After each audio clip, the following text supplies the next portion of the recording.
Chapter 12:14, Overwhelming Tactics. Chapter 12:14, Overwhelming Tactics. Proofreader, Papatunks. Why do you say that, Steward Zhua? Zhao Chen frowned. Zhua Fan smiled as he stood, taking a couple of steps. When two fight, the third reaps the reward. Demonic Emperor Sir is heroic, but against two others the odds aren't looking favorable.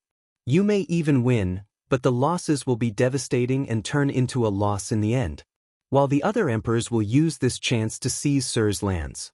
In short, war will only bring downsides. Like in the war between the Falcon Emperor and the Wraith Emperor, what did Sir do? You think I don't know that?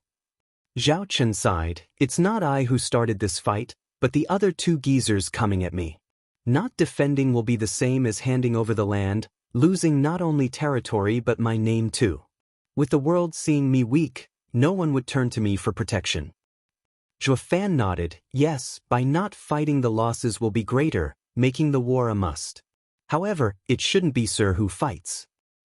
Who else then? They came especially to fight me. Let those lurking from the sidelines fight. That's the best tactic. Zhua Fan wore a sneaky smile. Any that joins it has to suffer. Why doesn't Sir just have those spectators hop into the fray while you take their place instead, as the third party? Zhao Chen started. You want me to look for allies? But who would aid me at such a time? There's two emperors coming as well. Any allies I find, if I do find any, would at most give a lofty speech only to be a no-show when the war starts. Demonic Emperor Sir, it's not seeking allies, but adversaries. You fight alongside allies, unlike with adversaries. They do the work while we watch without lifting a finger. Steward Zhua, are you in your right mind? Zhao Chen stared hard then cracked up. Steward Zhua, where are we supposed to find such nimrods? I don't know of any among the 8 emperors who'd be that stupid to waste his strength. Zhua Fan smiled. Of course there aren't any foolish enough to do it, and recruiting adversaries comes with a price, even the 8 emperors. What price would that be? Zhao Chen asked. Zhua Fan's grin widened, stressing every word. Demonic Emperor Sir, have you managed to decipher the Nether Sea map by any chance? You want to give the map? Not happening. Zhua Fan shook his head, denying such an idea. The Nether Sea map is the only clue to the Nether Sovereign's seat of enlightenment. It's invaluable. Why should I just hand it over? What if they decipher it? The map is too abstruse for common eyes to unravel. The Gambling Emperor wouldn't have bet it otherwise. We're not going to use the real map either, but a copy. The real thing will stay with Sir. No, what if they can still crack it? We can just tamper with it, making it impossible. Tampering it and they still won't notice. Demonic Emperor Sir, please take out the map and allow me a look. Zhua Fan bowed. Squinting, Zhao Chen finally relented and took out the map after a long pause. Zhua Fan approached casually and pointed. Sir, the map has countless black circles. All we have to do is just add more here while taking there, when we make a copy. No one will figure it out, not even the Gambling Emperor. The right and left corners are similar as well, so we can just switch them with none the wiser. Even put side by side with the original, who would notice? You could stare at it till you go blind and still won't figure it out. Zhao Chen nodded and exclaimed, Steward Zhua's tactic is ingenious. With a few subtle changes on the already abstruse map, no one will notice. Now we have a bargaining chip, getting something for nothing, Only, who should we make a deal with? With who yearns for the map the most. Zhua Fan pace. In Gambling Town, the Gambling Emperor threw the map into a bet so he won't value it, or maybe he already owns a copy. The other representatives might want the map, only 2 yearn for it. The Ruby Cloud sect tried using a honey trap on me to give them a copy. The Sword Emperor's representative even cut off his own toes in the betting. Talking with them would be far more successful. Zhao Chen gave an approving nod. Sir is truly sharp. I'm fortunate to have you. I'll contact the 2 right away. One moment. Zhua Fan intervened. Demonic Emperor Sir, no need to be hasty. All know our circumstances, and are sure to make heavy demands if we just go to them with the map. Heed my advice, Sir, and they would be more than willing to work for us. Zhao Chen's face twitched, staring long at Zhuofan. Having Sir with me is like gaining a gem. Then I'll leave the overwhelming alliance to Sir. Just doing my duty, Sir. Zhuofan bowed, exchanged a couple more words and left with Bali Yu. His first goal was the Ruby Cloud sect, where Chu Qingqing was. The failed deal in the gambling town would be finished this time. Whoosh. Arriving before the Ruby Cloud sect's territory, a dozen girls blocked their way, with Fang's Min in the lead. Zhuofan snickered, shouting, "Girlie, go tell them that I represent the demonic emperor and have come to see the enchanting empress on important business." "Humph, rotten punk, like we haven't had enough of your tricks last time. Now you have the nerve to come to the Ruby Cloud sect? You're looking to die." Fang Min huffed, preparing to attack Zhuofan. "Sisters, rip this arrogant bastard to shreds." "Yes." The girls went on the offensive, aiming for Zhuofan. The heavy pressure befell Zhuofan, a bone-tempering cultivator, bound to flatten him. Whoosh! Bali Yu flashed in front, sending a casual ice sword wave at them. Bam! The dozen girls coughed blood and were flung away like flies. They should thank their lucky stars that Bali Yu went easy, or there would have been nothing left of them. Bali Yu sneered and Zhuofan stepped forward. "I represent the demonic emperor. Attacking me is attacking, Sir. Does Ruby Cloud sect want a war with Devil Mountain?" "Humph, the demonic emperor is cornered. Can he spare energy against another enemy?" A mocking tone came, followed by a familiar figure. Zhuofan perked up. "If it isn't Senior Aunt May, how've you been? You dare call me that?" "Just like Qingqing does." Zhuofan beamed without a trace of shame. Mei Sangu recalled Zhuofan giving her that foul handiwork and cursed, "Damn cretin, I have a score to settle with you for last time." "So you found out that? Here I thought the biddy would take ages." Bali Yu mocked. Mei Sangu's ears twitched, clenching her fists. She knew the girl was more than she looked and winning would not be easy. She couldn't put her in her place. Zhuofan laughed. "I'll give you all the explanations you want for last time. The real issue is now. I represent the demonic emperor, but you're just keeping me at the door?"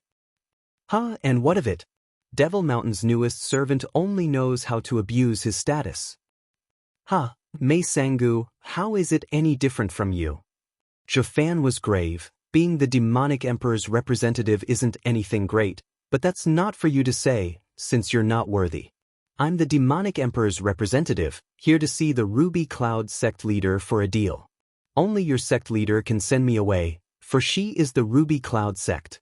Senior Aunt May, are you perhaps that representative? Isn't this a power play? Did the enchanting empress die?" "Why you?"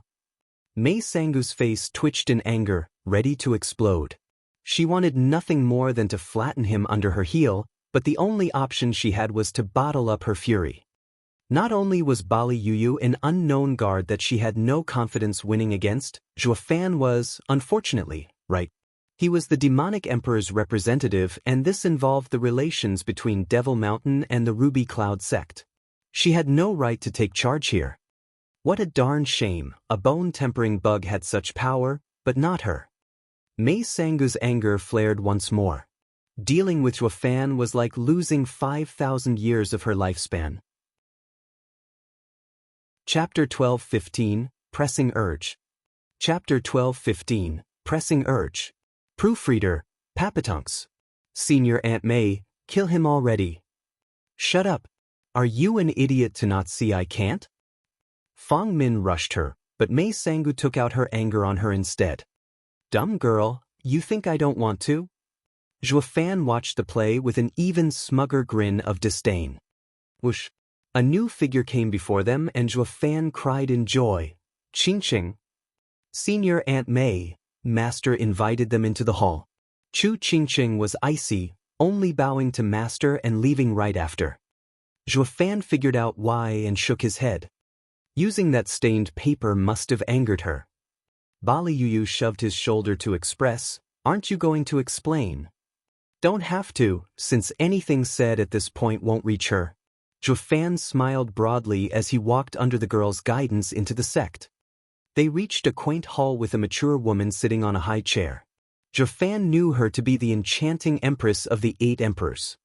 It's been a while, old crone. The enchanting empress sized him up as he entered, smiling. Steward Zhe? Please sit. Senior enchanting empress? Zhe Fan cupped his hands, sitting in a bamboo chair, with Bali Yuyu sitting next to him. Mei Sangu and the disciples stood on the enchanting empress's side, never leaving the two out of their sights. Steward Zhe is from Joy Town? Your name is bringing me unpleasant memories. Sipping her tea, enchanting empress pointed out, he was authoritarian like you. Looking at Steward Zhe is like seeing him. I wonder if there's a connection. Zhe Fan smiled. The demonic emperor said the same thing when he saw me, but I was born and raised in the Luo clan. I'm sorry to disappoint you, but the name was bestowed by clan head himself. Oh, it's fine. Just recalling an old friend of days long past. Old friend? Of yours and the demonic emperor? Zhe Fan said, I'm quite curious if he's so alike me. Why would both seniors have the same reaction? Maybe your old friend must be quite amazing. I would like to hear more, huh? The enchanting empress stared hard and shook her head, the same yet different, only the first impression is similar. Our friend never joked, was brooding and dark like ice, like a viper. Steward Zhe is calm by comparison, amiable. Really? The demonic emperor said the same, huh? Zhe Fan sipped his own tea, his eyes flashing. Similar yet not, but actually also the same because I was reborn. Zhe Fan came from the demonic emperor Zhe Yifan, but that man had long ago died. The one before you is just Zhe Fan, who experienced so much in the mortal domain. The enchanting empress, you will never see my past image no matter how much you scrutinize me. Zhe Fan smirked and placed down the cup, good tea, hibiscus and fresh water, soothing the heart and calming HD mind.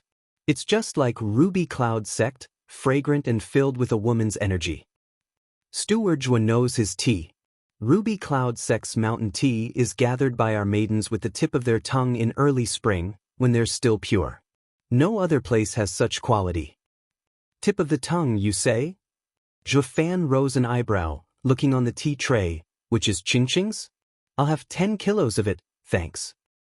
The girls turned from him to Chu Qingqing, giggling. The enchanting empress smiled as well. Chu Qingqing blushed, glaring at him and warning him not to be frivolous. Zhe Fan was still looking through the teacups, ignoring her fiery stare. Steward Zhe is so funny. You're nothing like him, ha. The enchanting empress turned serious, having enough pleasantries. We've talked for so long yet I've yet to know what the demonic emperor's representative is doing here. Unsuccessful in his noble pursuit, Zhe Fan placed the tea at the side and smiled. Nothing much, just a bargain to discuss with the enchanting empress. Bargain? Exactly. Zhe Fan grew serious. Enchanting empress must have heard by now that Sir is about to fight with the Falcon Emperor and the Wraith Emperor. They're testing the waters now, with ill intent. The demonic emperor thus wishes to ask the enchanting empress to step in and mediate. Upon success, a great reward awaits you. The enchanting empress's brow shook, so that's why you're here. The Wraith Emperor and Falcon Emperor aren't easy to deal with either. With their ill tempers, they would hardly give me any attention. The only reason the two started this war is because they have Sir outnumbered. But enchanting empress, by coming forth and standing with Sir, it will be a tie. They would never try anything at that point and everyone would just fall back. The people would be fortunate to be spared from such a calamity. I see, the demonic emperor wants my support to intimidate them. The enchanting empress squinted then refused. Steward Zhe can return to the demonic emperor, for the Ruby Cloud sect is not about to join such an ill event. Enchanting empress, we've yet to speak our terms. Maybe they'll be to your liking? There's no need. Stepping in can force the two to withdraw, but what about later? Their hatred would be directed at me. I'm not that narrow-minded to take such little gain and earn two emperors' disfavor. The enchanting empress waved him off. Steward Zhe, you can leave. Send them on their way, girls. Disciples came over at once and offered, after you. Looking at her and then at the hesitant Chu Qingqing, Zhe Fan sneered.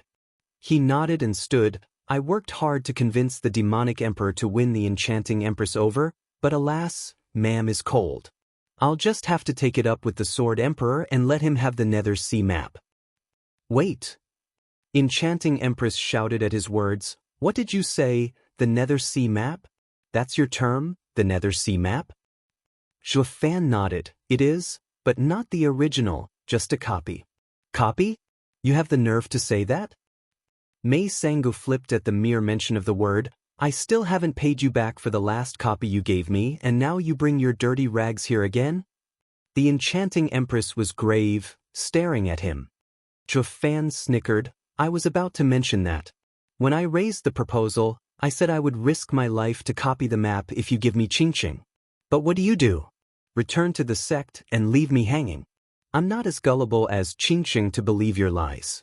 But she insisted on having it or she would be scolded. I thus promised her and gave her a map. Zhuo Fan bent backward, sticking out his waist very suggestively, his tone a mockery. Ain't this a map as well? While not Nether Sea map by any means, but I would rather have you spit fire at me instead of Qingqing. Zhuo Fan.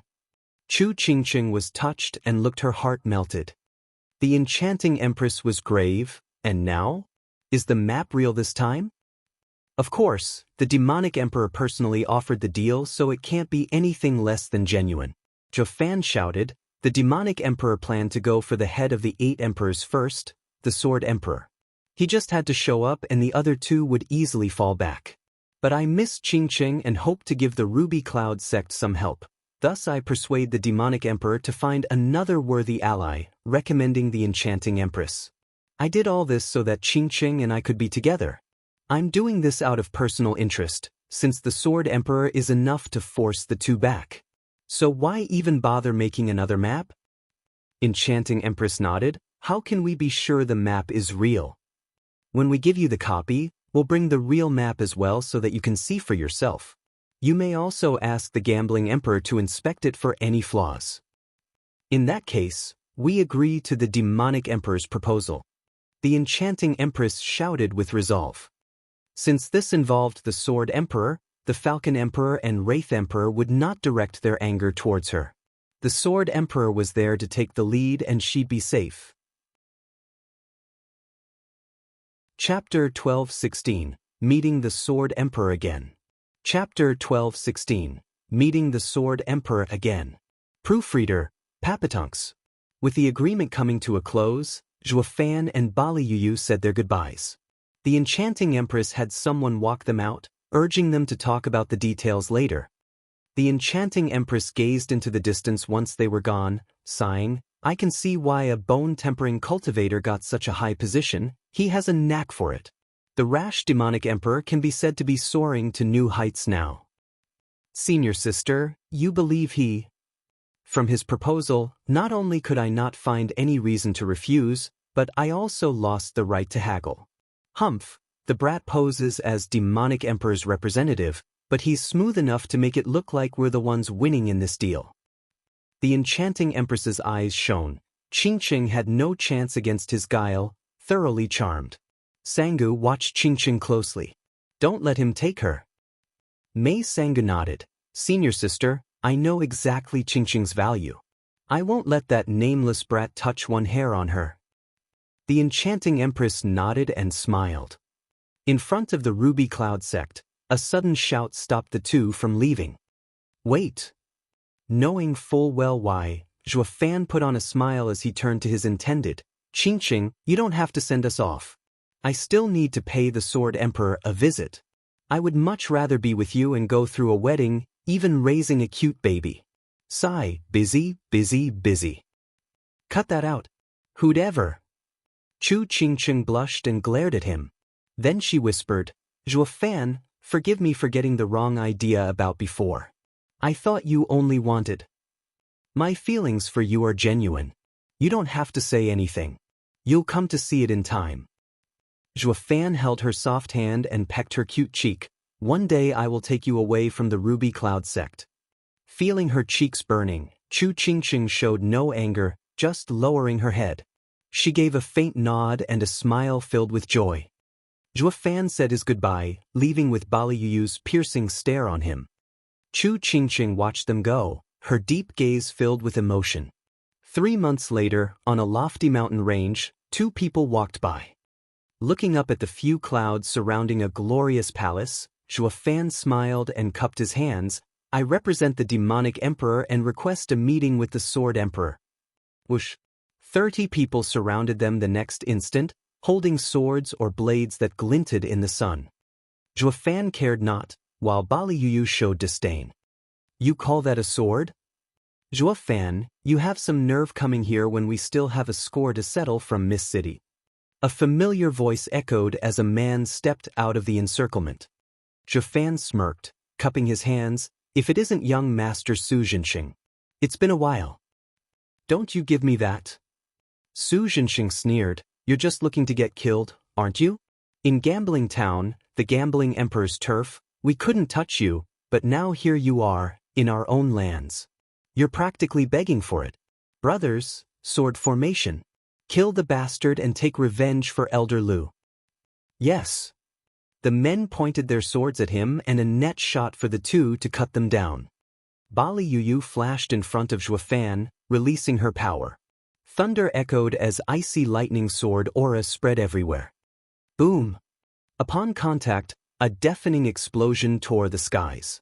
The 30 swords were reduced to splinters, littering the ground. Their users, however, recoiled from the outburst of power and coughed blood.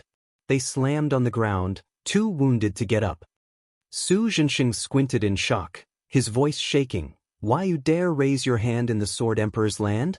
You'll get yours, mark my words. Once I get my senior uncles, you're dead. And? Do they represent Sword Emperor Ao Changtan? Zhou Fan sneered. Brother Zhenxing, you have to understand, I'm here on behalf of the demonic emperor to discuss with the Sword Emperor. As the Sword Emperor's disciple, instead of walking us in, you attacked us. It's not just disrespectful to the demonic emperor, but you have disgraced your Sword Emperor. Are his disciples so cocky to find him beneath them? Now you won't even allow his guests to see him? Is he held prisoner in there? Why you? Su Zhenxing choked, unable to speak as he sweated buckets. Right, this is undermining authority. It mustn't reach Master's ears or I'm dead. Whoosh! Another old face showed up then, dressed in white and having an elegant demeanor, though he had no legs and floated. The elder gave them a dark look, shouting, The Sword Emperor will see you. Thank you. Zhou Fan leaned and walked ahead. Bali Yuyu gave the old guy a look and followed. Elder Lu. Su Zhenxing began, but the man held up a hand. The Sword Emperor will handle everything. The old man led the way with Su Zhenxing at his side. The 4 reached a magnificent hall, with 18 lofty pillars looking like divine swords, majestic and kingly. In the center seat stood an old man with a white beard, a face covered in scars, and a sharp gaze. What strong sword energy! Bali Yuyu grew grave, clenching her fists. The old man made her feel threatened, in serious danger of dying. Zhou Fan grinned. Sword Emperor Ao Changtian, we meet after so long. What comes around goes around. With me gone, the second best for 10,000 years finally got the throne, huh? Whoosh! A cold wave flashed and Bali Yuyu caught a cold blade between her fingers. It was 7 feet long, covered in intricate dragon patterns. The tip was aiming straight for Zhou Fan's forehead, merely an inch from killing him. That was too close. Bali Yuyu gasped, knowing it was for Zhou Fan. She looked back at Sword Emperor on his chair. He stared at her as well, then laughed. Girl, good skills. Who taught you? Family legacies. Bali Yuyu stared at him with anger in her eyes. What does Senior Sword Emperor mean by this? Elder Lu floated on a seat next to Sword Emperor, looking coldly at the 2. Su Zhenxing stood at his side. Sword Emperor began, the boy took my junior brother's legs and thinks that being the demonic emperor's representative would absolve him of it. But you're only going to leave this place without your legs. What? Bali Yuyu glared at him. You want Steward's legs? I don't think so. Ha, you've lost any right the minute you entered my domain. I want his legs and nothing more out of respect for that demonic emperor brat, or did you think I'd stop there otherwise? The Sword Emperor's power exploded, flashing in the two's faces. His pressure slammed like a mountain, making them gasp as even their yuan qi slowed down. Bali Yu panicked inside as sweat trickled down. They were far from able to take on the 8 Emperor's power. Chapter 12:17, Three-Way Talks. Chapter 12:17, Three-Way Talk. Proofreader, Papatunks. A deadly bloodthirst enveloped them, like a sea of needles aimed at their heart. Bali Yu was frozen in place by now, while Zhuofan took a casual step forward. We came to give you the Nether Sea map. The Sword Emperor immediately stopped his relentless pursuit for vengeance, staring hard at Zhuofan. What was that? Sword Emperor, we came to give you the Nether Sea map. Kill me and you'll never get the chance again. Humph, you think it'll save you? Think again. The Sword Emperor flicked his hand, but then he went back to his throne, barking, What the hell are you up to? Talk already before I lose the little patience I have left. Zhuofan cupped his hands. Sword Emperor, it's like this. You must have heard by now how the Falcon Emperor and Wraith Emperor are moving. The Demonic Emperor doesn't fear them and only wants to spare the people the needless destruction and pain. Thus he is asking the Sword Emperor to mediate. You can't beat them, so you came crawling to me. Don't you think offering a copy instead of the original is a little insincere? My hands are tied. This is as far as the Demonic Emperor will bargain. Zhuofan sighed, seeing as the Sword Emperor rejected the proposal. We shall leave. The two bowed. Wait. The Sword Emperor shouted. Zhuofan looked back. Anything else I can do for you, Sword Emperor? Use it to cut off your legs and you may leave with your life. The Sword Emperor pointed at the sword Bali Yu threw on the ground.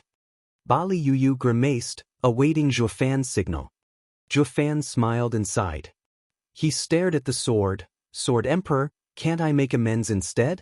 I would rather not go without my legs for the rest of my days. This is what you get for cutting my junior brother's legs. I'm not as gracious as you might think. Sword Emperor, I told you that I can make amends. Just tell me what I have to do, short of cutting my legs. What do you have that's worth my junior brother's legs? At Gambling Town, Senior Lu cut his 2 toes for the Nether Sea map.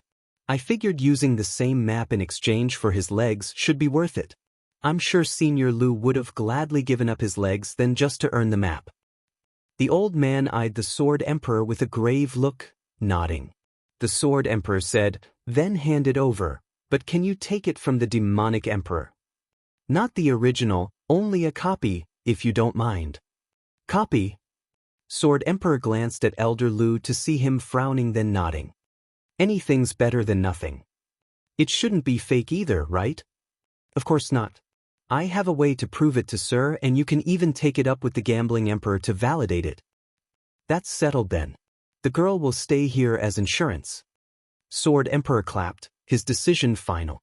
Zhuofan snickered, bowing. Sword Emperor, you don't need a hostage. All Sir has to do is mediate the war and the Demonic Emperor will gladly offer the copy. What? Sword Emperor glared at him. You're toying with me. Sword Emperor, I would never. Outrageous. I deigned letting you make amends by exchanging the Nether Sea map copy for your legs, but in the end, you're still dragging the Demonic Emperor into this. How is that making amends? Sword Emperor, please, I'm really doing what I said. Zhuofan bowed in panic. To be honest, the Demonic Emperor already found an ally, the Ruby Cloud Sex Enchanting Empress. 2 against 2 would be enough to force the enemy emperors to withdraw. The matter with Elder Lu that day weighed heavy on my mind that I insisted on making another copy and having the Sword Emperor for an ally. The Sword Emperor is the head of the 8 emperors, lofty and respected. Your mere presence will smooth things over. However, the Demonic Emperor was disinclined towards this proposal. More copies meant, you understand? So I worked 3 days and 3 nights to get the Demonic Emperor to accept the Sword Emperor as an ally. It's just a matter of mediating and Sir will get the copy.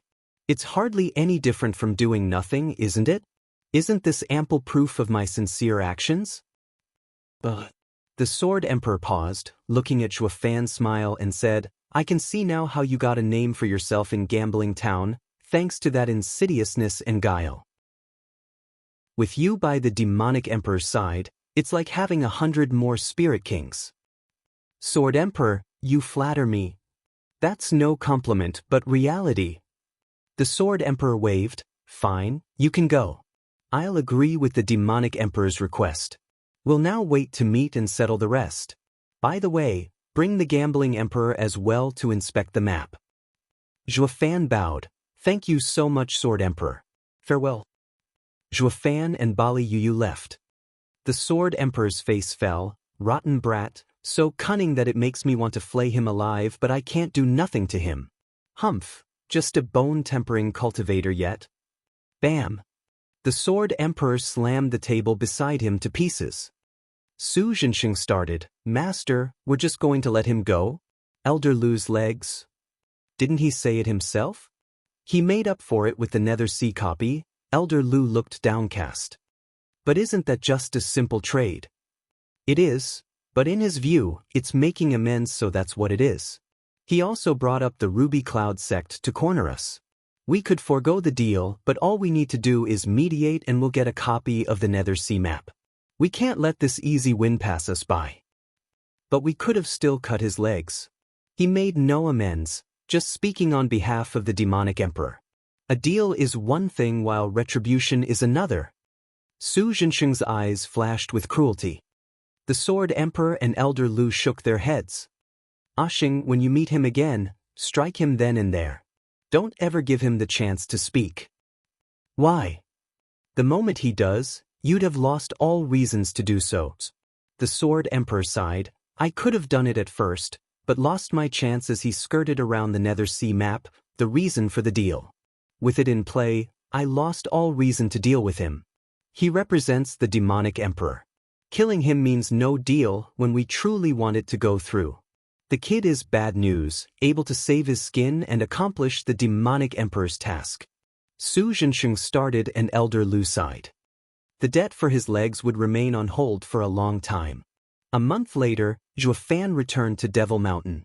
Zhao Chen could hardly wait, questioning the minute he stepped in the hall. Well, how did it go? Those two geezers have been growing restless these past months. They've taken 3 towns already. I haven't joined the fight since I've been waiting for you to give me a reply. Demonic Emperor Sir can rest easy knowing everything went as planned. Zhuofan smirked. The Enchanting Empress and Sword Emperor will be stepping in, all for just 1 copy of the map and nothing more. Now it's up to Sir to use them against each other. The Wraith Emperor and Falcon Emperor will come out heavily wounded at the least. Zhao Chen laughed. Steward Zhua, you're amazing to get 2 helpers so quickly. Luck's on my side, huh? I'll send letters to them right away to have a talk and settle those geezers. Brilliant, sir.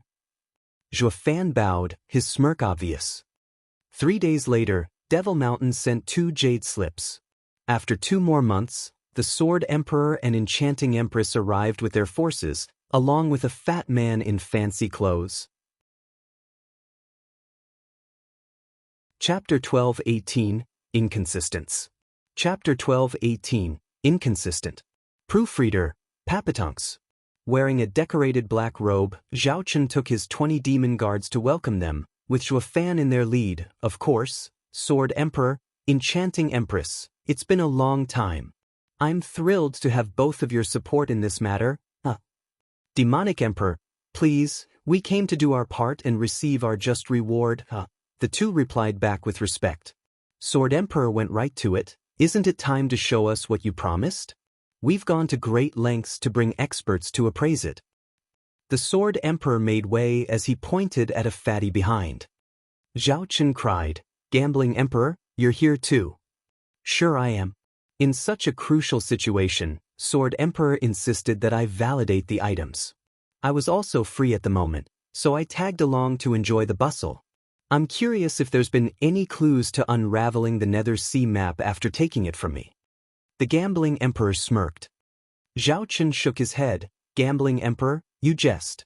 Known for your sharp mind, if you who had it for decades and couldn't crack it? How could I do so in only a few days? Then there's the recent trouble that came up, taking more of my time. You're overthinking things. You don't have to remind me. The answer to the riddle is like gambling, up to luck, coincidence, and a whole lot of wisdom. I'm just a bit brighter, but not wiser, for true wisdom is unassuming and simple. Maybe your little friend managed to do it in a couple of days? Hey, are you two done? This is not the time to show off when we haven't even seen the map. The Sword Emperor cut the two's idle chatter. Since this is a discussion among three parties, it will only be carried out on the premise of the map's validity. The Demonic Emperor and Gambling Emperor laughed, the former bringing them into the main hall. A 3-meter-long table lay in the center. Zhao Chen took out 3 boxes and placed them on it, opening each one to reveal 3 scrolls. The middle one had everyone's focus, confirming it to be the real Nether Sea map. The other 2 looked newer, obviously the copies. Unfolding them, they all looked the same, covered in black dots and circles. The lines at the top were also copied to the tiniest detail. This is the real Nether Sea map. Unlike that, Mei Sangu had come as well, and her eyes shone as she sighed. Then she glared at Zhuo Fan, recalling the indignity he put her through with his sick joke. Zhuo Fan bowed towards Gambling Emperor. Senior, please inspect the copies and see if there are any discrepancies so we may correct. There's nothing to inspect about the original. It just can't be faked. The Gambling Emperor nodded. The genuine map is made of ancient nether paper, filled with Yin energy, making it impervious and eternal, the craftsmanship lost with time. Everything's about the drawing, whether it's done accurately. It's only a matter of matching the copies to the original. The Gambling Emperor leaned over to look closer. After many hours, he still said nothing. A day in and he still found them to be identical to the real map. The others didn't disturb him in the process, since it involved the other 3's basis for cooperation. Only after the second day did the Gambling Emperor put them down and sighed, "Yes, the copies are the same." The rest nodded, smiling. Now we shall help the Demonic Emperor in talking those 2 old guys into withdrawing so peace can be restored. The Sword Emperor turned lively, knowing that the map was within reach. The Enchanting Empress nodded as well, in full agreement. The sooner they were done, the sooner she got what she wanted. Zhao Chen shouted, "Hold on, I changed my mind." "You don't want to trade?" The Sword Emperor reacted. Zhao Chen shook his head. "Hardly, I just wish to add another condition." "Don't you think it's too easy to get a copy by only talking?" "What do you propose?" The 2 frowned, having a bad feeling. Zhao Chen snickered, cupping his hands. "I ask that you promise me something. We all know the value of the Nether Sea map, and I wish to ask a favor of you 2 in exchange for a copy." "What is it?" "That all 3 of us act. Help me to take all of the lands owned by the Wraith Emperor and Falcon Emperor." "What?" The 2 flinched, with the Enchanting Empress shouting. Steward Zhuo clearly said it's only mediating. There was no mention of attacking. "How can you just—" "Yeah." Zhuo Fan also intervened. "Demonic Emperor, sir, when I asked sirs for cooperation, fighting wasn't part of it. Going back on it isn't, right? What's so bad about it? And you have no right to talk here. Back off." Zhao Chen glared at him. Zhuo Fan sighed and stepped down. Zhao Chen turned to the other 2. "When I sent Steward Zhuo to ask for your help, the war hadn't started. With you acting as mediators, it wouldn't matter then since no harm's been done. Now, those bastards took 10 of my cities. I'm not about to take this lying down. You may still be after brokering peace, but I've grown out of it, humph." The 2 darkened, looking at the copies now and then. Getting them to attack over the copy was. "Demonic Emperor, I'm sorry to say this, but you're asking for too much."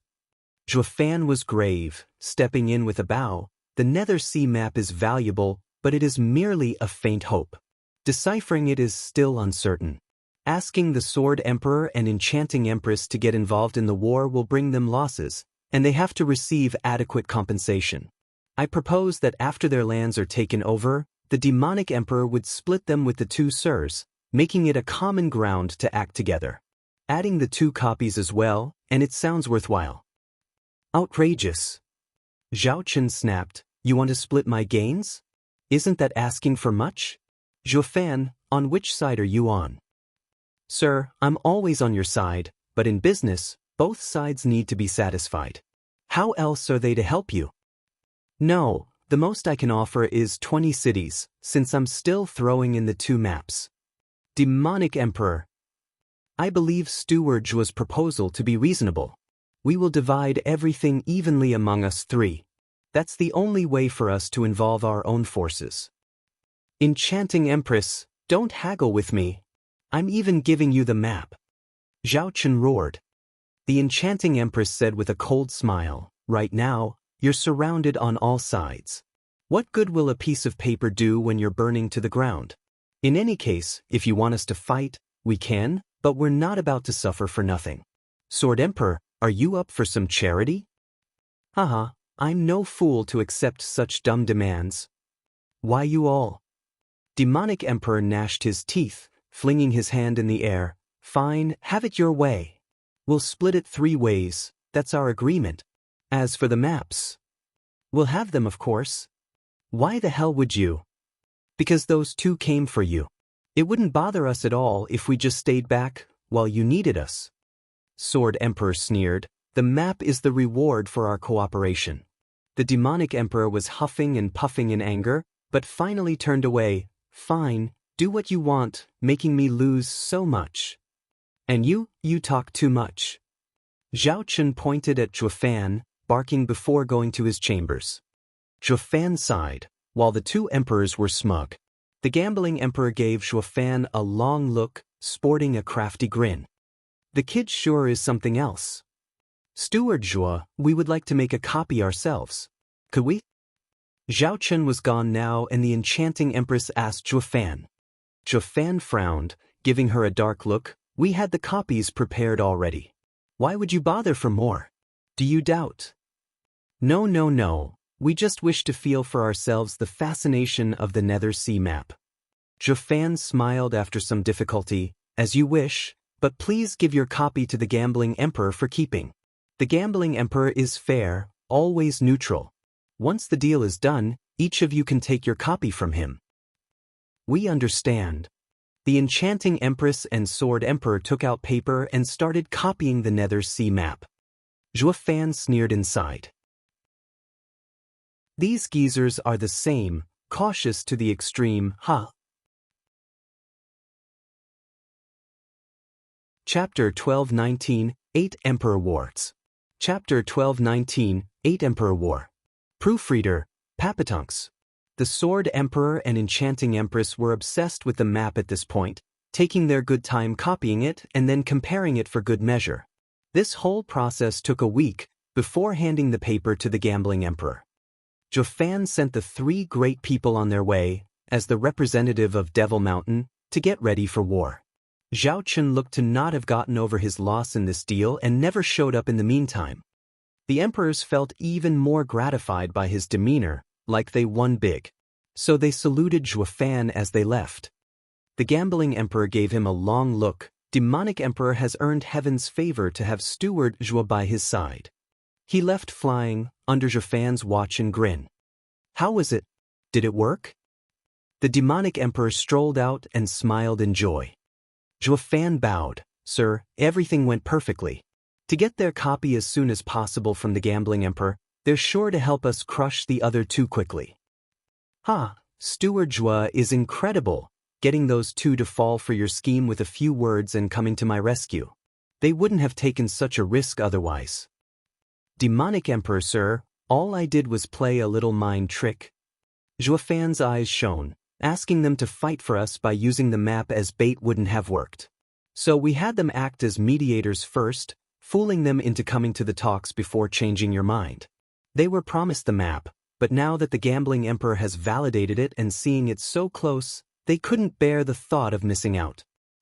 Then we played our little act, one with the other against them. Zhao Chen laughed. I gave them crumbs while Steward Zhuo argued over honorable reward. Of course they'd side with Steward Zhuo but forgot to consider if they should join the war in the first place. It was truly smooth how they got dragged into fighting our war for us with none the wiser. Steward's skills are ingenious, way better than any advisor I ever had. Zhuofan bowed. Demonic Emperor is too kind. I'm just ashamed of making Sir play the bad guy. It's fine, since it's only natural for me to play such a role. You'd come off as fake if you'd done it and the plan would fall through.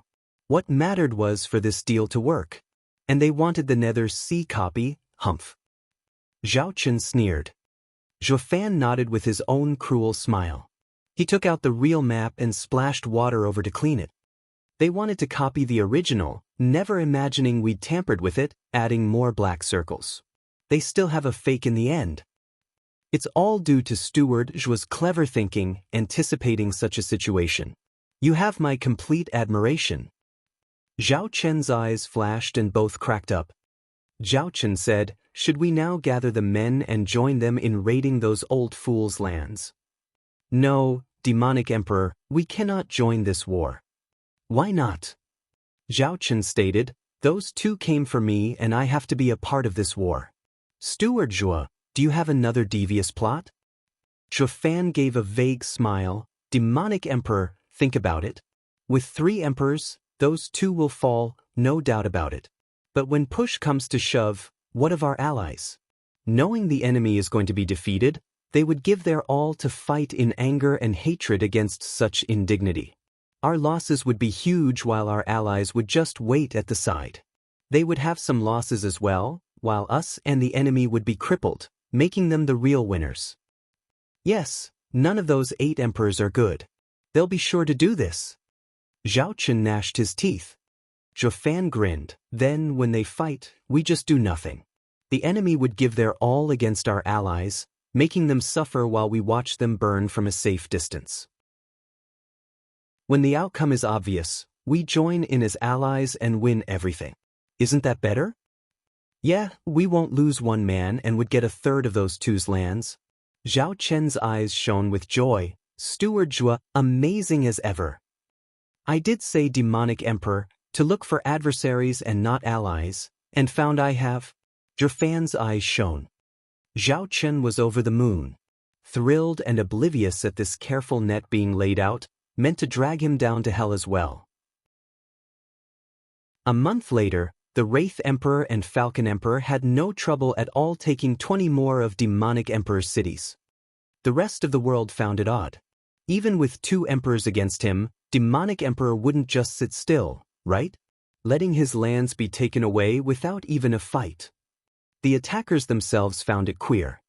Out of the blue, the neutral Sword Emperor and Enchanting Empress joined the fight against them. They looked to have been gotten ready just for this too. The war was thus in full swing, with each side having 2 emperors. As for Demonic Emperor, he showed no sign of joining. The enemy had no intention to duke it out with those strong crazies, so they withdrew from the Demonic Emperor's lands.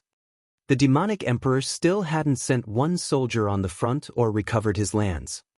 Uncertain, the 2 enemies set their soldiers at the borders, waiting for a week, only falling back for real when the Demonic Emperor still showed no signs. They now moved their soldiers to deal with the Sword Emperor and Enchanting Empress invasions on their lands. Their weakened borders led to the new participants having an easy time taking 10 cities. The enemy was furious, sending their armies to help while shouting curses all the time. We had no beef with you, so why the hell are you ganging up on us? This is absurd. The 2 rushed to counter, making the strong forces of the Sword Emperor and Enchanting Empress suffer losses. Another month passed and the newcomers took 5 more cities with their relentless assaults, though losses mounted to 40%. The Sword Emperor and Enchanting Empress felt it and swore on and off because of it. Not the enemy emperors, since they were just defending their lands. Their only gripe was, of course, with the Demonic Emperor. It was his mess to begin with, yet after more than a month, he still sat on his laurels, leaving them to enjoy a nice day on a bloody battlefield. The Demonic Emperor had to strike the enemy's heart, and then the war would have been over and done with ages ago. He didn't do that, of course, letting the 4 emperors clash and entwine, making a resolution improbable in the short term. The demonic emperor would definitely hang the copy over their heads because of this too, making all the effort till now wasted. So the war went on, with no one to direct it or stop it, just what Xue Fan wanted. 8 emperors?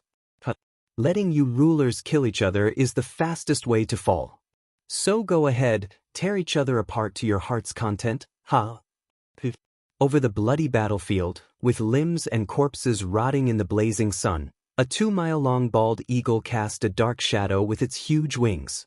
On its back was a spindly man with sharp eyes. Senior sister, the Falcon Emperor has joined the battle. In a large tent, Mei Sangu rushed to report. 8 emperors frowned. The old man is here? Damn it, a fight among 8 emperors can't be avoided now. The war has to end now if we are to endure. Sangu, take the Ruby Cloud sect forces 50 miles back so that they do not get affected. Yes. Mei Sangu carried her orders. The enchanting empress' eyes flared and she flew out to face the Falcon Emperor above the Hell's Cape. Old man, you're finally stepping in yourself. I thought you'd wait till the last man to show up. Enchanting Empress, what did I ever do to you to invade my lands? We all work for our greed. You didn't do anything, but I'm entrusted with another's business. Enchanting Empress' eyes shone. The Falcon Emperor squinted. A deal with the demonic emperor perhaps? I was wondering why would you and the Sword Emperor turn on us? Tell me, what did he promise you anyway? I'll just double it. Haha. Falcon Emperor, you think any random trinket could impress us? You don't have what he does. Really? Then that leaves war as the only option. The Falcon Emperor flicked his sleeve and the eagle beneath him shot for the enchanting empress with bloodthirst.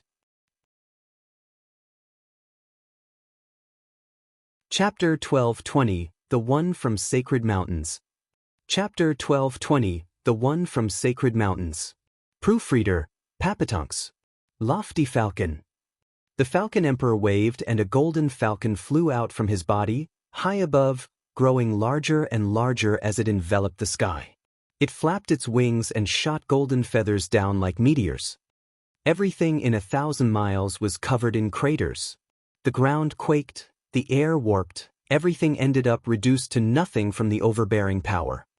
Both sides were wise enough to pull out their men, avoiding the pointless loss of millions of lives. Not even a spirit king could avoid that. They watched agape and in fear at the wanton destruction, thanking their lucky stars to be alive. They were also amazed at the 8 emperors' strength, way beyond any normal emperor. Senior sister. Mei Sangu watched with worry.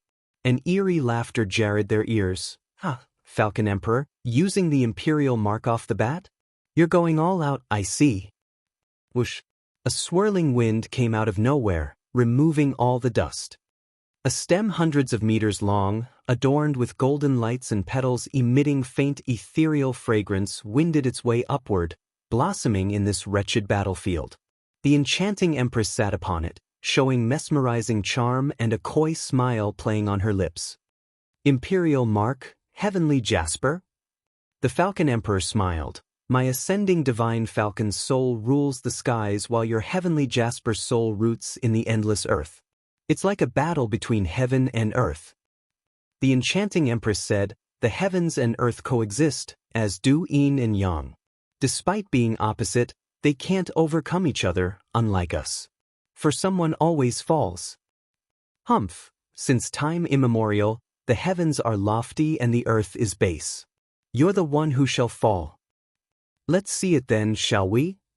The enchanting empress raised an eyebrow, shouting, high earth ranked martial art, flower bloom, heaven-piercing forest. The earth cracked as golden vines snaked out of the ground, untold numbers shooting for the skies. They whistled as they rented the air, feeling like they were about to tear the heavens asunder. Falcon Emperor was grave atop his eagle as he avoided the incoming vines. The enchanting empress sneered, does a heavenly lord not deign to land? Enchanting empress, you're getting ahead of yourself. Uprooting these things is nothing to me. Falcon Emperor made a sign, high earth ranked martial art, divine elusive falcon, airborne hunt. The golden eagle above exploded in a brilliant flash, sending golden motes of light in all direction. They turned into miniature golden eagles, in the millions.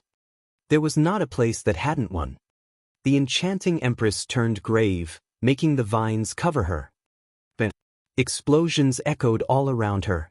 Her tough vines were unable to withstand the finger-sized golden eagles, splintering and breaking with every impact. The Falcon Emperor sneered. The vines all crumbled, but the enchanting empress was nowhere to be seen. Her imperial mark, heavenly jasper, was gone as well. Then he noticed the ground had a dark hole, 1 meter wide. The Falcon Emperor muttered, "Flowers live on the ground. Does that mean she hid beneath the earth?" Bam!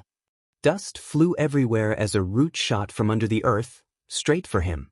The deadly bloodlust made him flinch, jumping off the eagle on instinct. With a muffled sound, the giant eagle cried as it got skewered. The Falcon Emperor looked back and gasped. His huge eagle had half of its body gone, releasing a rain of blood in its suffering plunge to the ground. In its place was a towering stem with a gorgeous flower at the end.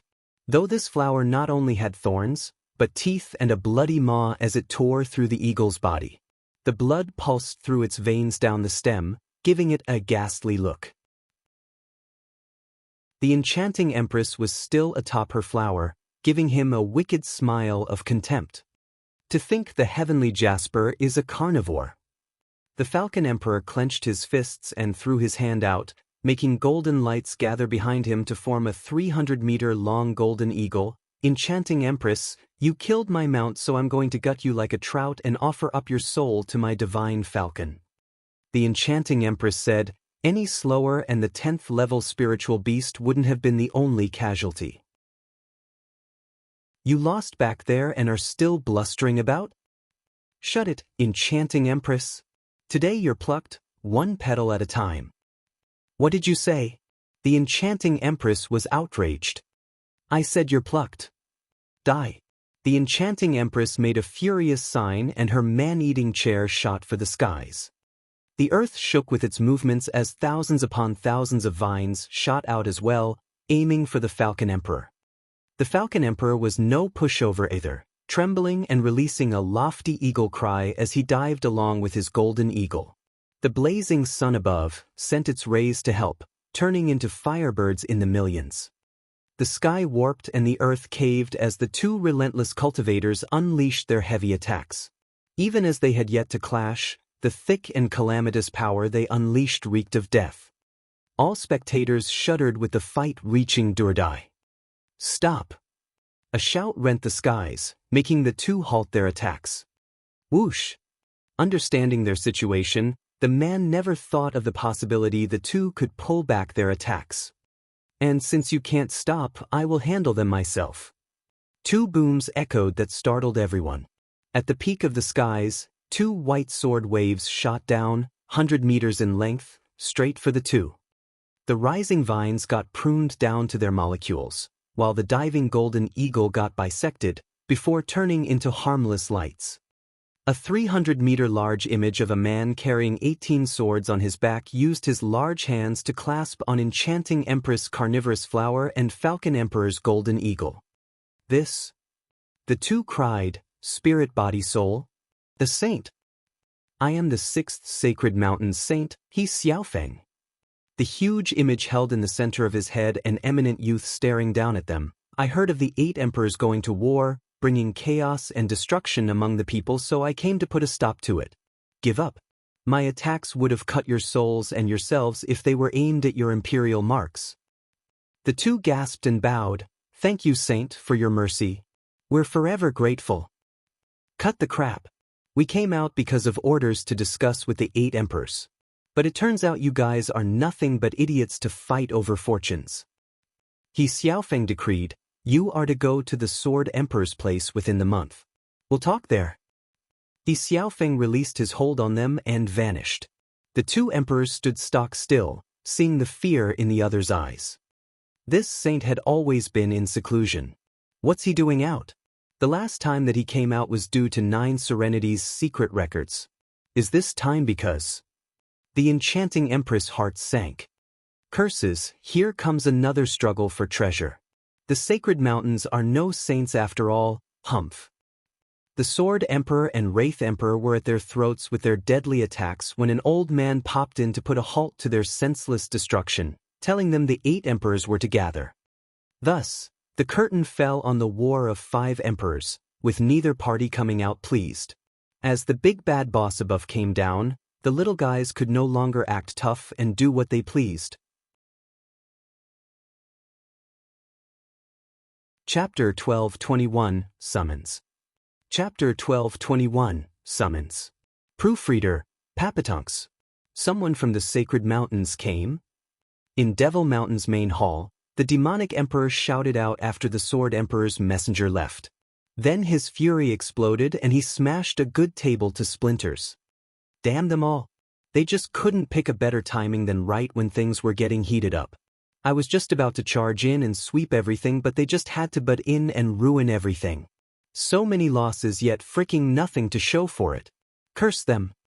Hello, you lost nothing, you dunce. Why the tantrum?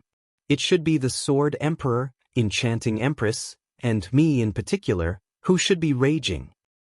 It was bad enough it took so much effort to enact such a bloody war, getting everyone to jump in, now everything went out the window. I'm the one who lost everything here. 7 sacred mountains only ever acts out of need, which means... Jafan rubbed his chin in thought. Demonic Emperor, sir, news of Nether Sea map must have reached them. We'll have to hand the map over. Why the hell would I? Zhao Qin threw his hand. Jafan sighed. Yeah, after so much blood and sweat in keeping the original, only to give it all up makes me worthless to sir. However, no matter the value of the map, one's life is far more precious. Zhao Qin shuddered, recalling the lesson of his master dying at a saint's hand because of the 9 Serenity's secret records, and sighed. Master was the boldest of the 8 emperors and even under the other 7's attacks, still stood undefeated. Only when a saint. Curse those 7 sacred mountains.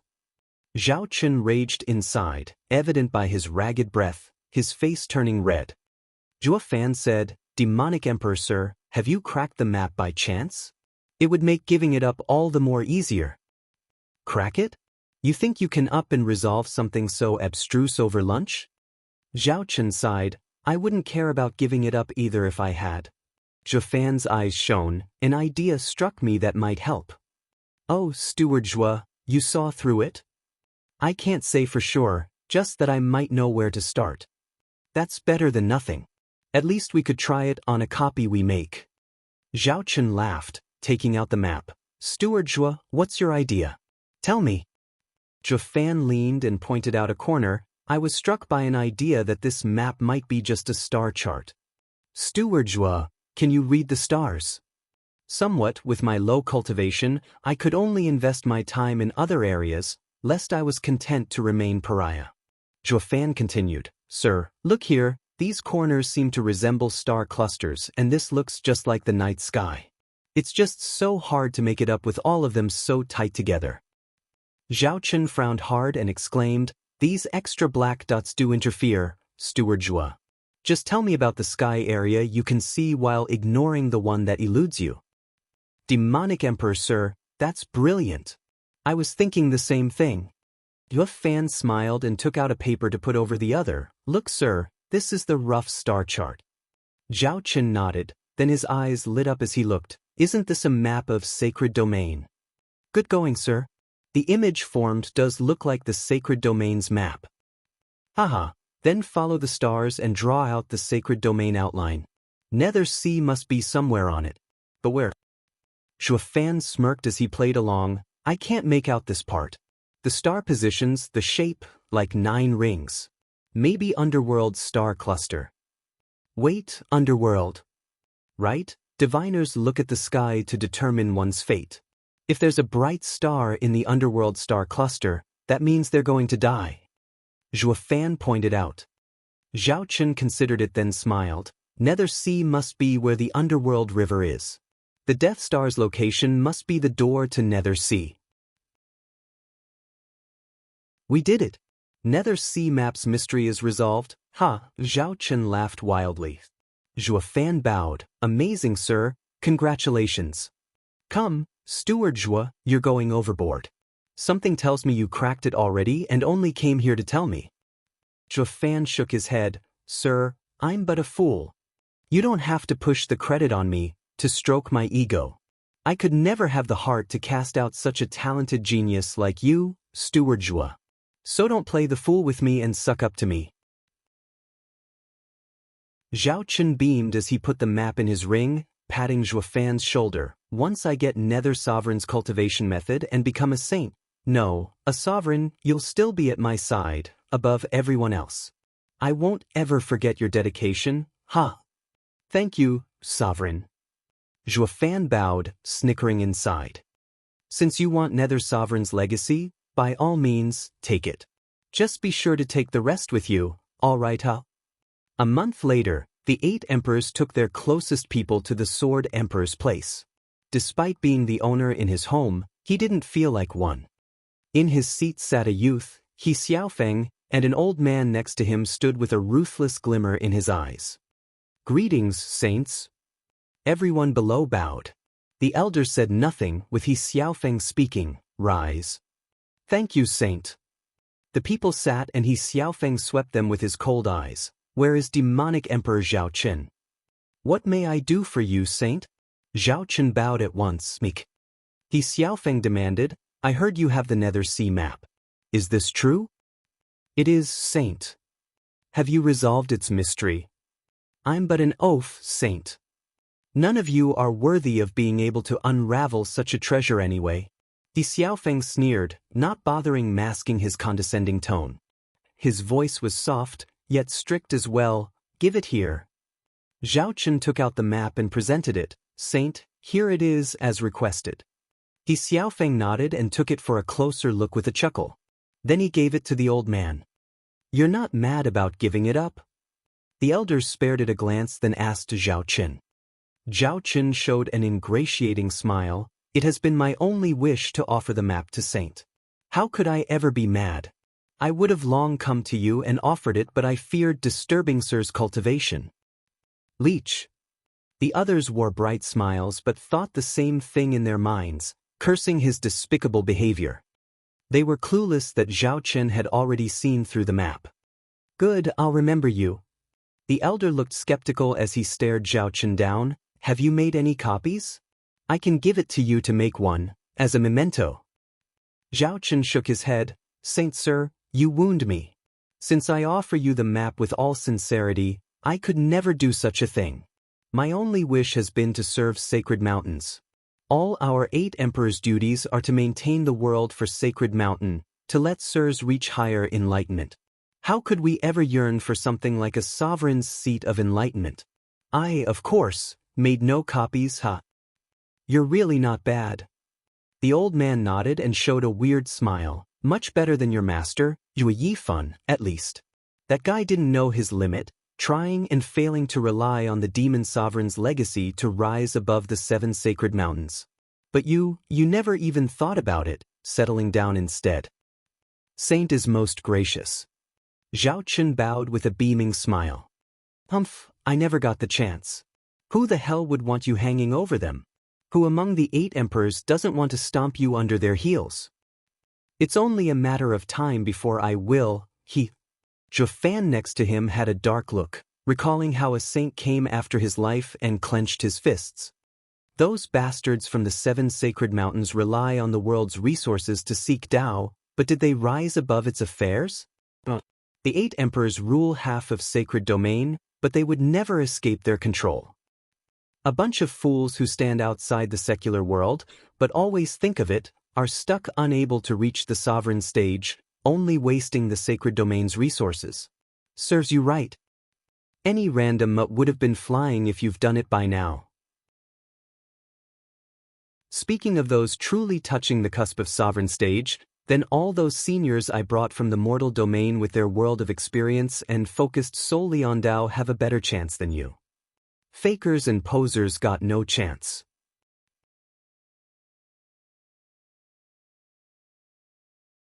Chapter 1222, Off on a Treasure Hunt. Chapter 1222, Off on a Treasure Hunt. Proofreader, Papatunks. The old man placed the map in his ring, pointing out as he looked at the emperors, "You all should take the demonic emperor's example and be sincere. Understand what you can and can't have, to not overstep your bounds in your schemes." Yeah, sir is absolutely right, ha. Beaming and bobbing their heads, the enchanting empress and sword emperor felt their hearts sink, reporting, "Sir, we happen to get a copy from the demonic emperor, now resting in the gambling emperor's care. We leave it at sir's discretion." The old man grinned knowingly.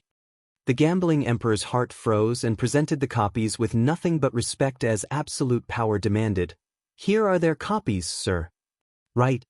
The old man huffed and took them, giving the papers but a glance, as he snickered, "You've been the first holder of the Nether Sea map. Is there anything else you would like to add?" The gambling emperor offered another white paper. "I had made another copy, sir." "Gambling emperor, you're the sharpest of the 8 emperors. The Nether Sea map had been with you for so many years, yet not one word went around that you had it." "I'm flattered, sir, but I meant not to hide it. It was to research it and find Nether Sea's location, to offer it." The gambling emperor shivered under the old man's stare as he explained himself, but the former cut him off. "That's enough. I'm well aware what it's on all of your minds. A word of advice, don't be too smart for your own good. Your little games are known to sacred mountains. I'd rather avoid having you end up like the demonic emperor of old." The 8 emperors lowered their heads in respect and fear. None could defy the saints. Zhuo Fan squinted and hatred burned inside. "The matter is settled, you may go. I and he Xiaofeng have matters to discuss. To keep in mind that there might be some changes among the 8 emperors recently and you should have an idea about it." The old man's remark had everyone looking grave at the implications. "Changes in the 8 emperors, does he mean someone will replace us?" The people bowed and withdrew. He Xiaofeng recalled something and shouted, "Enchanting Empress, stay." The enchanting empress looked at the rest as she was the only one left with the 2 saints, bowing, "How may I assist you, sir?" "Enchanting empress, you're one of the 8 emperors my father groomed." He Xiaofeng hooked his finger, "Father trusts you the most.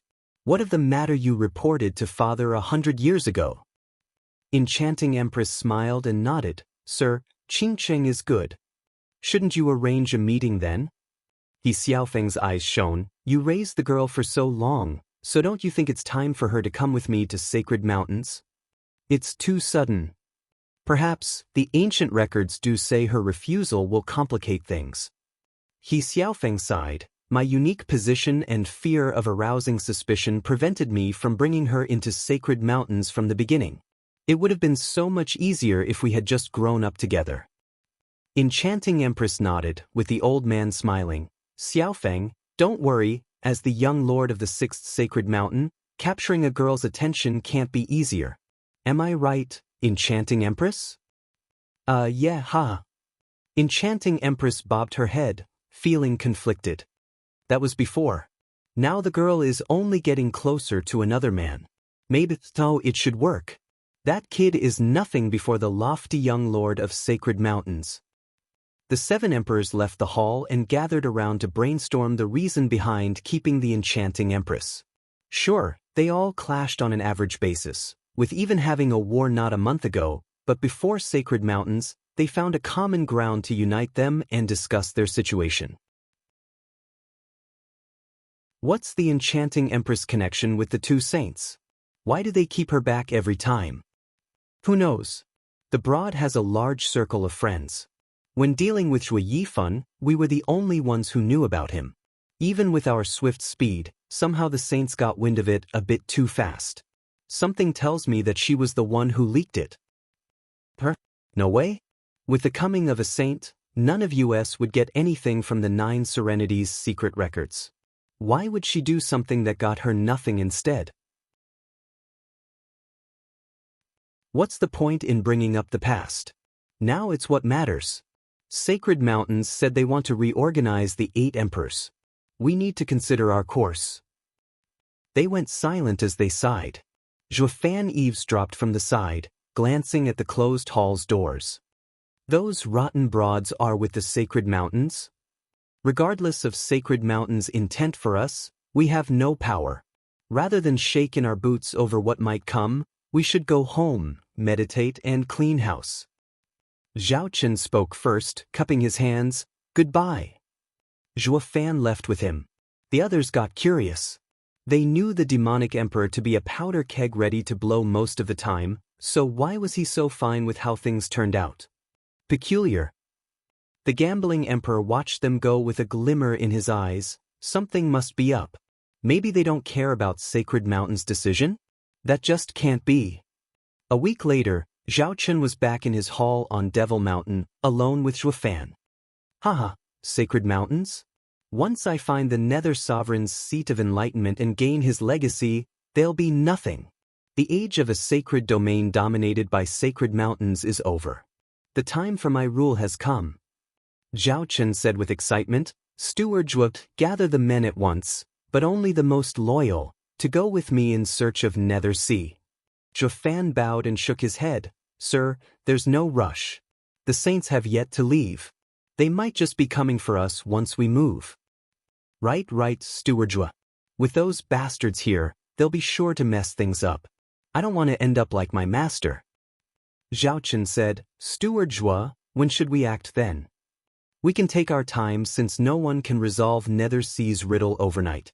Waiting won't change anything. Once the annoyances are gone, we can start then. In the meantime, sir is to be on your best behavior in looking after your lands to raise no suspicion. Right, will do as you say. Guard. Zhao Chen followed Zhuo Fan's proposal and gave another 30 cities in the Luo clan's care, besides the hundreds of rich lands and spiritual thick mountains. The Luo clan became Devil Mountain's #1 figure. Everyone under the demonic emperor knew that the first demon guard by his side held half of Devil Mountain's power. Zhuo Fan, the steward, was even more powerful, despite the lousy cultivation. The Luo clan was outstanding as well, handling these new places with precision and honor. In only 3 months, the demonic emperor's cities were transformed and lively, with all the efforts focused on their rightful administration. To the point that the saints looked impressed, leaving for Sacred Mountains with ease. The moment they were gone, Zhao Chen's ambition knew no rest. Steward Zhuo, we can begin. Let's wait 3 more months, just in case. Zhuo Fan remarked, making the rash Zhao Chen fretful and anxious. Zhuo Fan not just had the demonic emperor's ear now, but even got him to listen. This was the devious and twisted methods of the great Zhuo Fan. Zhao Chen had a great advisor by his side, and not listening now would only leave himself to blame when he lost everything. Zhao Chen knew this as well, which was why he did not flatten him on the spot in a fit of rage like he did with all the other fools he had under him. Who's the demonic emperor here, you or me? The 3 months passed quietly and Sacred Mountains showed no sign of moving. Zhao Chen's limited patience was running out. Steward Zhuo, now should be good. Sir, let's be off in search of Nether Sea. Zhuo Fan nodded. Zhao Chen was bouncing in joy, laughing like he already got the Nether Sovereign's precious cultivation method. Zhuo Fan smiled at his childish act, looking at the sky. So peaceful, like the calm before the storm, ha.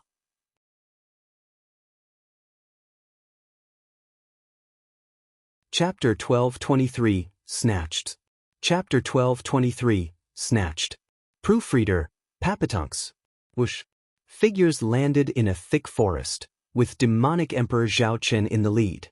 Behind him was Bali Yuyu, who brought Zhuo Fan, as well as a young lady that glanced about. Steward Zhuo, are you certain the entrance is around here? Zhao Chen asked Zhuo Fan, who glanced back at Schwanger. This is the place, right? We can't make any mistake. It is demonic Emperor's great undertaking. Big brother Zhuo, I recognize this place from the stars. It's the right place. Schwanger nodded with confidence, then she turned grave and squinted at the sun. The Death Star changes based on the world revolutions and humanity. I need to be certain of its position today before I can say any more. This shows the path to Nether Sea changes as well. Zhuo Fan nodded and said, Demonic Emperor, sir, leave it to Schwanger. She will find the entrance. The Luo clan is filled with talents. A young lady actually can read the stars, a true gem. Zhao Chen sighed, It's my fortune to have the Luo clan come to serve under me. Zhuo Fan smiled. Demonic Emperor Sir is too kind. We have nothing but some strange skills from all walks of life. We still need Sir's guidance. I only hope that when Sir soars, you would remember our efforts today and look after us. It's my only wish. Rest assured that I won't ever forget you, devotion. Zhao Chen laughed, then stared at Schwanger as she took 2 steps east, 3 steps west. This girl looks to know her stuff, but the wait is killing me. After a long and slow period, Schwanger kept her constant pacing around the forest. As the sun set, she still wore a deep frown. Zhao Chen was tense, thumping with her every step. Can she really do it? With no diviner in his ranks, he could only rely on her. Schwanger lit up and stood firm. Found it? At the 128th degree of the ecliptic, the Death Star's deviation shifts the central palace and changes the world below. This is the place. Schwanger stomped with confidence. Zhuo Fan lit up and came to look. This is the Nether Sea entrance? But how do we get in? Zhao Chen stared down at the grass and asked. Zhuo Fan smiled, taking out hundreds of sacred stones and setting up an array. Every secret path has to be connected to pocket space. This is the ancient piercing cloud array, and by finding the right door, we can link the worlds and open the barrier to travel. Ancient array. Zhao Chen eyed Zhuo Fan. You know them? All are kept by sacred mountains. How? Zhuo Fan smirked. Clan legacy, but only a couple and not stockpiled like sacred mountains. Sir, let's hurry and open the door. The Nether Sea is right ahead. Zhuo Fan rushed Zhao Chen, egging him on. With Nether Sea, Zhao Chen forewent Zhuo Fan's suspicion, overtaken by excitement. Zhuo Fan made signs. The gates of the abyss open wide. Spirits and souls stay on the other side. For the path of the Nether Sovereign I stride. Follow me, my comrades, with courage as our guide. The array flared to life with blinding lights before a beam of light shot into the sky, connecting with a bright star high above. Schwanger cried, It's the Death Star. This is the way. The Nether Sovereign used the Death Star to seal it. To open it you must pass through the Death Star as well, then enter the Nether Sea. It's just like the map said. Then I'll go to Nether Sea for Nether Sovereign's cultivation method. Zhao Chen shouted in excitement, It's Providence. Heaven wants me sovereign, A creepy laugher came just as his reached the peak.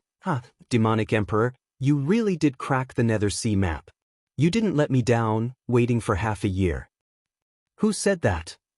Zhao Chen shouted and grimaced as he looked back at the familiar fat man. Brother Demonic Emperor, what I couldn't do in decades, you did it in just a year. You have my respect. Gambling Emperor. Zhao Chen ground his teeth. What are you doing here? Did someone leak it?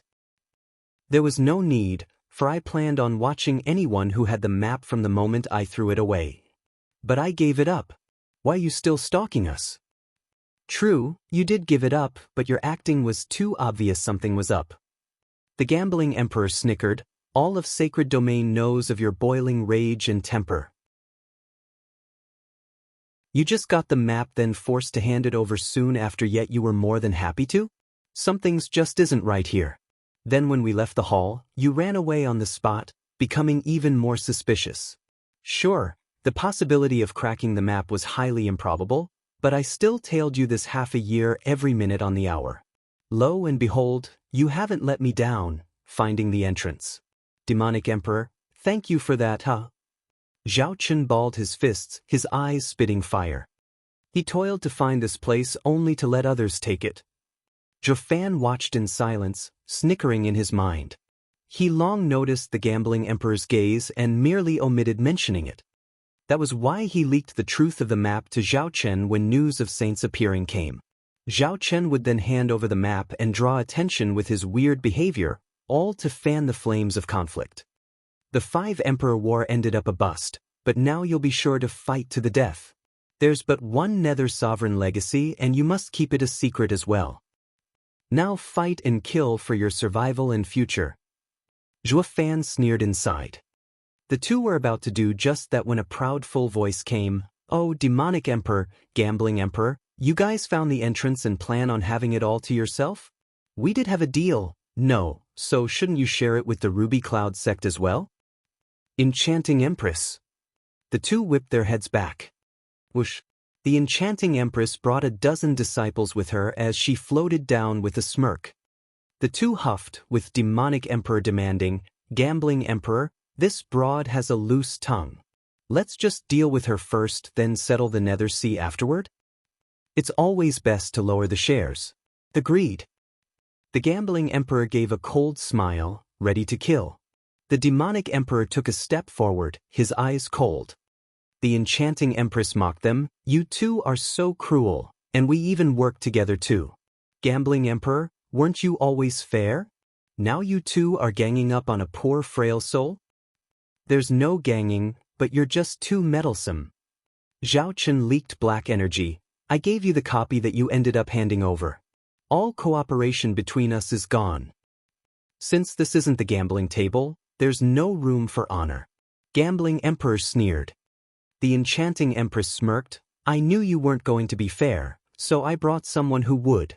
You won't get rid of me that easily. The two grimaced, their hearts sank. The hag brought help? The sword emperor is... Hey, punk, are you still having that idiotic dream of taking my junior sister? Well, time to smell the roses, for she already has a man. Fang Min came up to mock Zhuofan. Zhuofan frowned. Two familiar figures appeared just then. One was Chu Qingqing and the other was the young saint He Xiaofeng. His hand was snaked around Chu Qingqing's waist as he floated down with a grin. Curses, my wife's been snatched after half a year of not seeing each other? Zhuofan shuddered, balling his fists. Zhao Chen and the gambling emperor panicked. Why you didn't return, saint?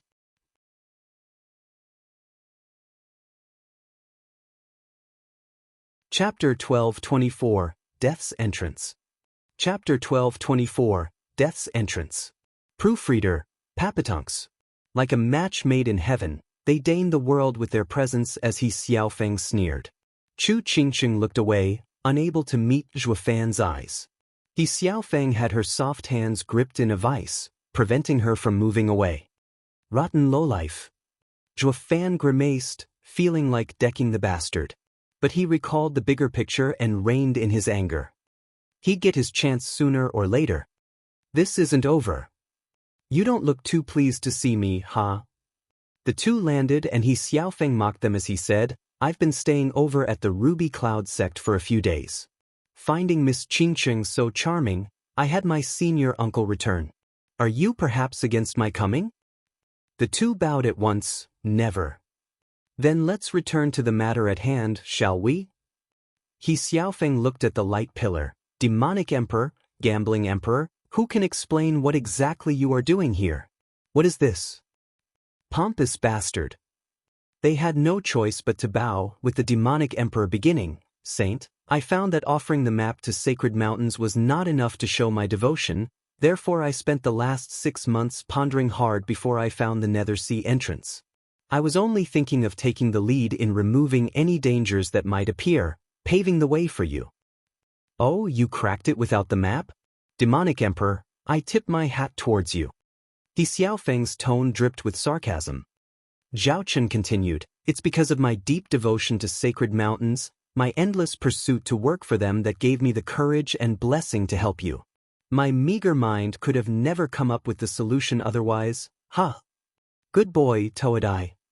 He Xiaofeng sneered, you're the last disciple of your master, no? I never got to see him, but I heard that the demonic emperor of old was arrogant even against saints, always so self-important. How did he even get a disciple like you? Zhao Chen winced then shook his head, that's why he died. I want to live, so I would never betray the saint's kindness. The enchanting empress sank in thought as well. Unlike the staunch demonic emperor old, this one had no backbone, becoming someone's dog. But were they any different?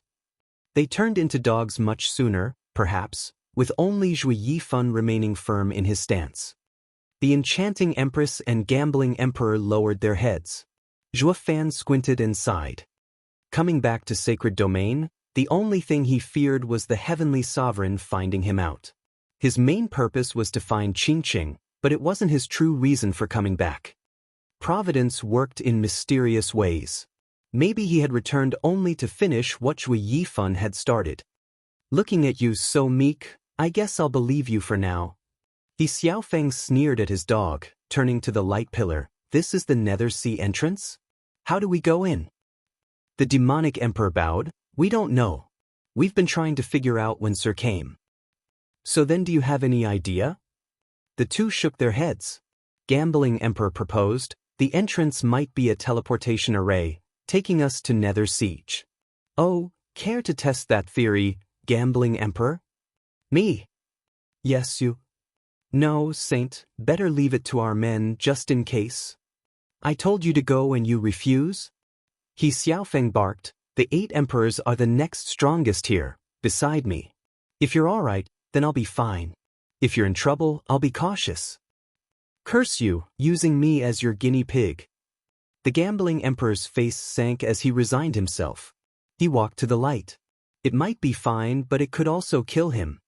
He still had to go either way. The gambling emperor walked in with hesitation and anxiety. Light enveloped him and he found everything to be fine. He looked around to find himself in the same place. What's going on here?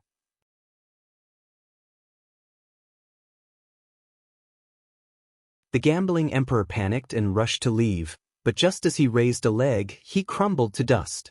Even his clothes were disintegrated. Success. Everyone gasped, even he Xiaofeng. He aged and died in mere moments, under their very eyes. Gulp. Everyone felt their skin crawl. He Xiaofeng shook as he glared at Zhao Qin. Demonic Emperor, what the hell is this? Are you positive this is the Nether Sea entrance? Saint, I am. Passing through must be done through a test, I fear. Zhao Qin looked at Zhuofan. Steward Zhua, what is this? Why did he turn to dust just by stepping in? Zhuofan pondered with a grave look. Schwanger lit up and pointed at the star above. It's the Death Star. It would unleash its death energy on any that want to enter the Nether Sea, taking their lives. Because there was so much of it, seeping into his bones, he died as if he aged thousands of years, even rotting his bones. Even the entrance has a test. He Xiaofeng nodded and said coldly, the Nether Sovereign's seat of enlightenment must be amazing indeed. Not just anyone can enter. He Xiaofeng took out the original map and recited. In Nether Sea's depth, the endless hell. Where lost souls roam, their fate foretold. Who dares to tread upon our shore shall be condemned to suffer more. With mortal eyes forever blind. In the abyss, their souls confined. This is clearly a warning. No man can step into the Nether Sovereign's seat of enlightenment, lest they die. Even finding the Nether Sea entrance was pointless, since one just dies in the end. Since we can't go in, forget it. He Xiaofeng sighed and looked at the light beam with desire. The rest shook their heads. The Nether Sovereign's legacy was taunting them, but life was more important. Without it, the legacy was moot. Wait! Zhuofan shouted, his eyes shining, maybe there is a way. You know how? He Xiaofeng sneered, the Nether Sea killed an emperor and even I don't dare step in, but a puny bone-tempering cultivator has what it takes? Then humph. Zhuofan smiled, the Nether Sovereign is an ancient sovereign, so not anyone could just enter into his seat of enlightenment. One needs his guidance to pry into the mysteries of the world and enter. His guidance? What is that? He Xiaofeng started. Zhuofan pointed at the map. Didn't you just read it?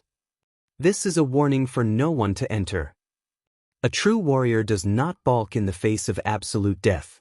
You see it as a warning, while I see it as an invitation. Zhuofan grinned. Nether Sovereign showed us the way inside. What? They all stared at Zhuofan in disbelief. Where does it say that?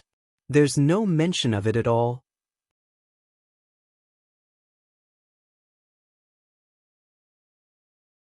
Chapter 1225, Roaming Lost Soul. Chapter 1225, Roaming Lost Soul. Proofreader, Papatunks. Zhuofan said, The Nether Sovereign said in his guiding poem that lost souls may roam in the Nether Sea, lest they will be destroyed on sight. That's why the gambling emperor had such a grisly death. Everyone nodded. You mean to say only the dead can enter? He Xiaofeng rose an eyebrow. Once you're dead, what's the point? Zhuo Fan shook his head. The Nether Sovereign says that a living body can't enter, or they die, not that entering means death. The roaming lost soul part means renouncing the flesh so you may drift towards the Nether Sea. Renounce the body? What do you mean? It points at the soul, leaving the body behind so you may enter? Zhuo Fan spoke firmly. Everyone hesitated. That was just too dangerous. A mistake from Zhuo Fan's part meant they would all die. He Xiaofeng was grave as he pointed at Zhuo Fan. Is that your idea? Then go test it. Test it yourself. Bali Yuyu growled from behind in anger. Zhuo Fan tried to stop her. Zhuo Fan had a cruel smile. Sorry, but one needs to be at ethereal stage at the least to wander as a soul. I'm in the bone tempering stage and can't do it? Ha! Then you go. Humph snapped at Bali Yuyu. Since you talk too much, you'll go instead. Bali Yuyu was ready to blow. The only thing keeping her from snapping his neck was that he had power beyond her imagination. Zhuo Fan sighed. Fine, I'll go myself. You, stand back. Isn't it impossible for you? I just realized our clan's secret art and can soul drift even at bone tempering stage. Zhuo Fan showed an evil grin. It's all thanks to the saint's reminder, or I would have completely forgotten about it. He Xiaofeng sneered. Then go already. Use actions to prove your undying gratitude for yours truly. I shall pave Sir's way. Zhuo Fan gnashed his teeth and showed a dark smile. He then sat down to pop out his soul. Bali Yuyu started. Wait, I'll go instead. No, it's fine. You and Schwanger can wait outside and look after my body. Zhuo Fan spoke and turned to the light pillar with uncertainty.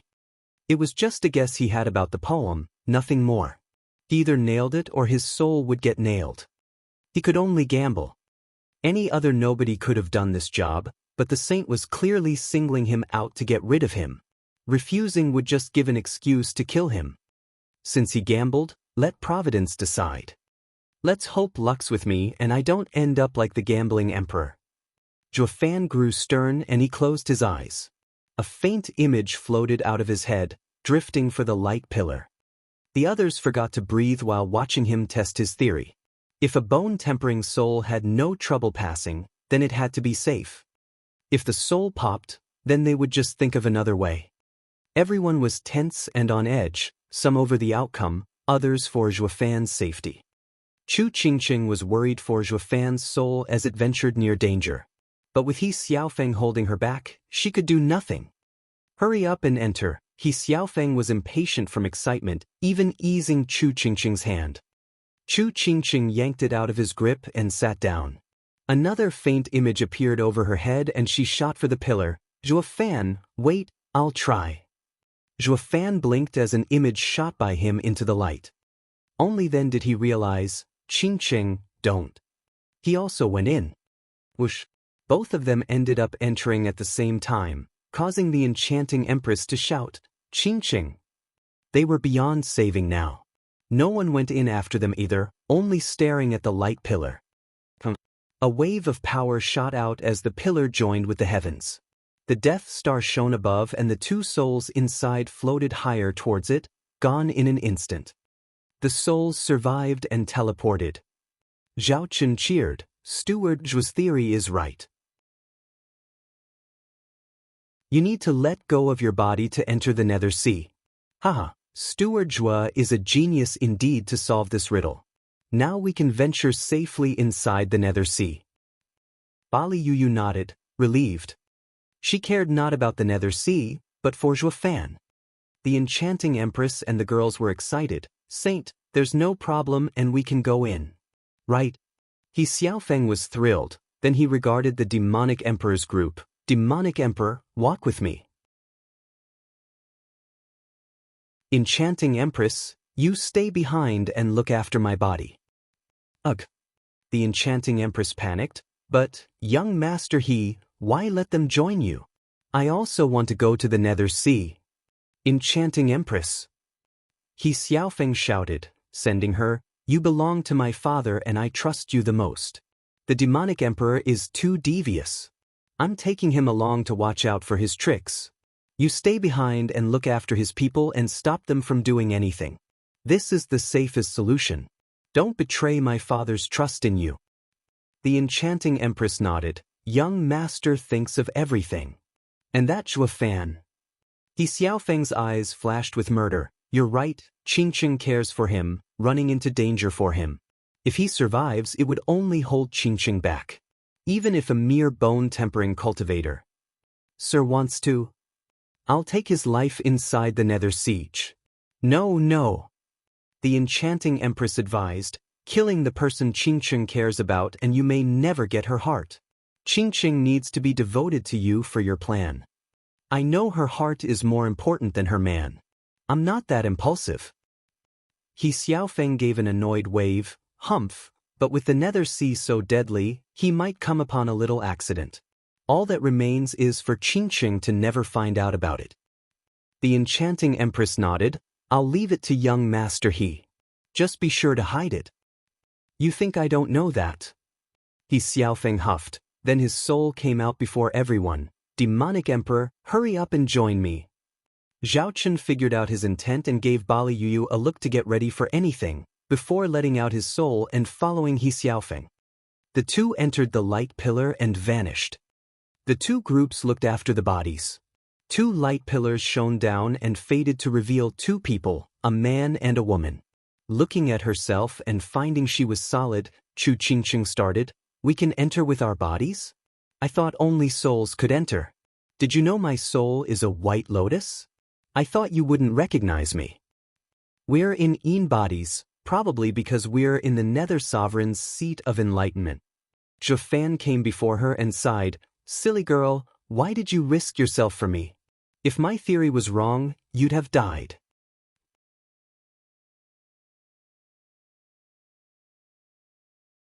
Chapter 12:26, Crossing the Siege. Chapter 12:26, Crossing the Sea. Proofreader, Papatunks. Chu Qingqing lowered her head, flustered. I wasn't thinking, driven to take on any danger in your stead.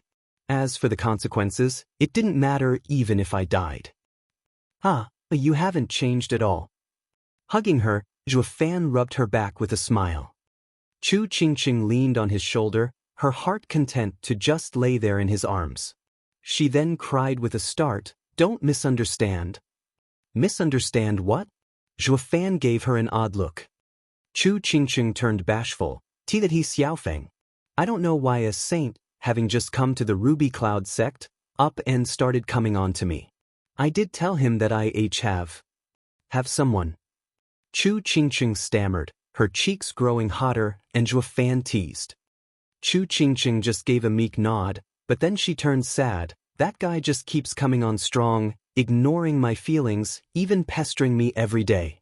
Like just now, he just wouldn't let me go once he grabbed me and I just happened to meet you here. So I'm saying not to misunderstand. There's nothing between us. I know.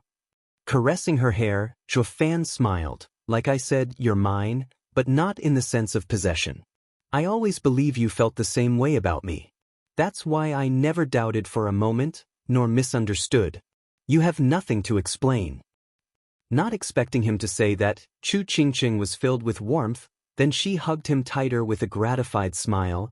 Zhuofan, thank you. It's only natural. Zhuofan patted her back, feeling bloodthirst creeping in from inside. That saint definitely has something planned to be so obsessed with Qingqing. Is he after that thing?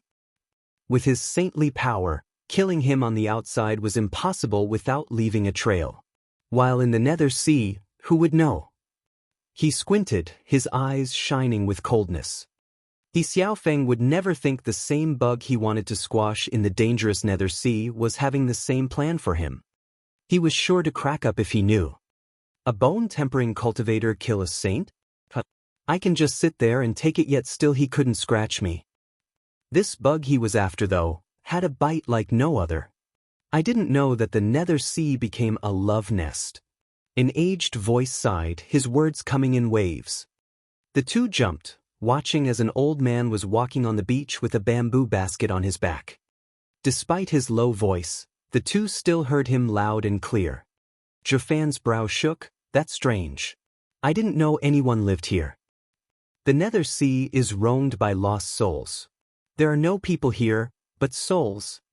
The old man's ears twitched and looked at him with an amiable smile. Or are you two people? Chu Qingqing stuck her chin out. Of course. People have bodies to house their souls, making it impossible to come here. Here are only lost souls, be it of spiritual beasts or humans. Not souls exactly, but ghosts. The old man smirked. You just don't realize you're dead yet. The souls of the dead from gruesome battles or from detonations are fragmented, slowly pieced together in the Nether Sea. With that state comes loss of memories as well. In time, they will come back though, no rush, ha. Jafan mulled his words. So even detonation doesn't erase you, recovering your soul in the Nether Sea? He asked. Senior, do all who had their souls scattered can reform here? Not always. The Nether Sea isn't infinite and can only hold so many roaming souls. It's all up to fate. The old man shook his head and smiled. The fortunate fragmented souls coming here have but a glimmer of hope at survival and reincarnation. The Nether Sea is under the Nether Sovereign's control. He can save some, but never all. The nature of all living beings is to perish, while reincarnation is earned. The dead should not feel resentment, for that's how it is. The two nodded. Yes, living brings many trials that born resentment. Does the Nether Sovereign's seat of enlightenment wash away this resentment? Rumor has it that the Nether Sovereign controls life and death, becoming feared like the King of Hell. Maybe he is actually a man capable of great compassion or love instead. How did you two kids die? If you want to cross the sea, I can give you a ride. The old man smiled. Cross the Nether Sea? Zhuofan started. The old man nodded. Cross the Nether Sea to shed all mortal concerns. You have to let go of everything from the living realm and pass the Nether Sea to have a chance at reincarnation. Let go. Memories, feelings, love, friendship, hate, anger, revenge, greed, everything. Are there any unwilling to cross? There are plenty of those, staying here, in the Nether Sea. Many couples just like you were around that ended up food for the sea beasts to absorb their soul's energy. Does that mean crossing get us reborn? Crossing takes a whole month, time in which you shed everything from the past into its waters, for the chance at being reborn. Once you reach the other shore, any vestige of the past that you clung to as you crossed would result in your soul vanishing from the Nether Sea. Scarce are those truly worthy of being reborn. The Nether Sea was just a transit hub, where one shed their past life. By letting go of everything one would begin anew, a clean slate. This was why no one remembered their past life. Zhuofan thought something. True self-art. Maybe true self-art's core is to let go. Zhuofan felt his heart thumping. The old man shouted, Hey, do you cross or not? Staying here would let the thick een of the Nether Sea eat your souls and wasting such a rare chance you got. Senior, we're not ghosts, but looking for Nether Sovereign's seat of enlightenment. You came here with your souls? Precisely. Sigh, you just had to come to this hellish place? The old man pointed at the endless sea. It's been ages since I've last seen living souls. Now there are greedy people practically dying to come here. To get to the Nether Sovereign's seat of enlightenment, you must pass this area. Not only do countless sea beast ghosts await you there, but also 3 trials before you reach it. Many brave men died on this path. I can't believe such a sweet couple would harbor such greed as well. To what end? Aren't you together now? There's been many others here before us. You thought you're the only one clever enough to solve the puzzle since ancient times? The old man nodded. One needs to have the brains and the bravery to solve the Nether Sovereign's riddle as well. Despite all that, there hasn't been one person who returned. Why then, must you go as well? Ugh. Chu Qingqing's heart tense, looking at the old man with a warm smile. Hey, Senior, we changed our minds. We won't go to the Nether Sovereign's seat of enlightenment, but want to return. How do we do that? Humph, now you want to go back? A little late for that. The old man pointed at the shore. It's hard coming in and harder coming out. You need to cross Nether Sovereign's seat of enlightenment to return, or forever stay here until death. You mean cross the Nether Sea and its 3 trials? Yes, you asked for this, didn't you? So don't blame me. The old man patronized. Zhuofan smiled, turning to a bitter Chu Qingqing. It's fine. As long as we're together, nothing else matters. We've been through this before, haven't we? Right. Chu Qingqing nodded, greatly motivated, and said to the elder, Can you help us cross the sea, to Nether Sovereign's seat of, where'd he go? The old man was gone. His voice came of faintly, I only cross ghosts, never bothering with those fated to come here. If heaven wills it, we'll meet again, huh? His sharp laughter echoed everywhere, but he was nowhere to be found.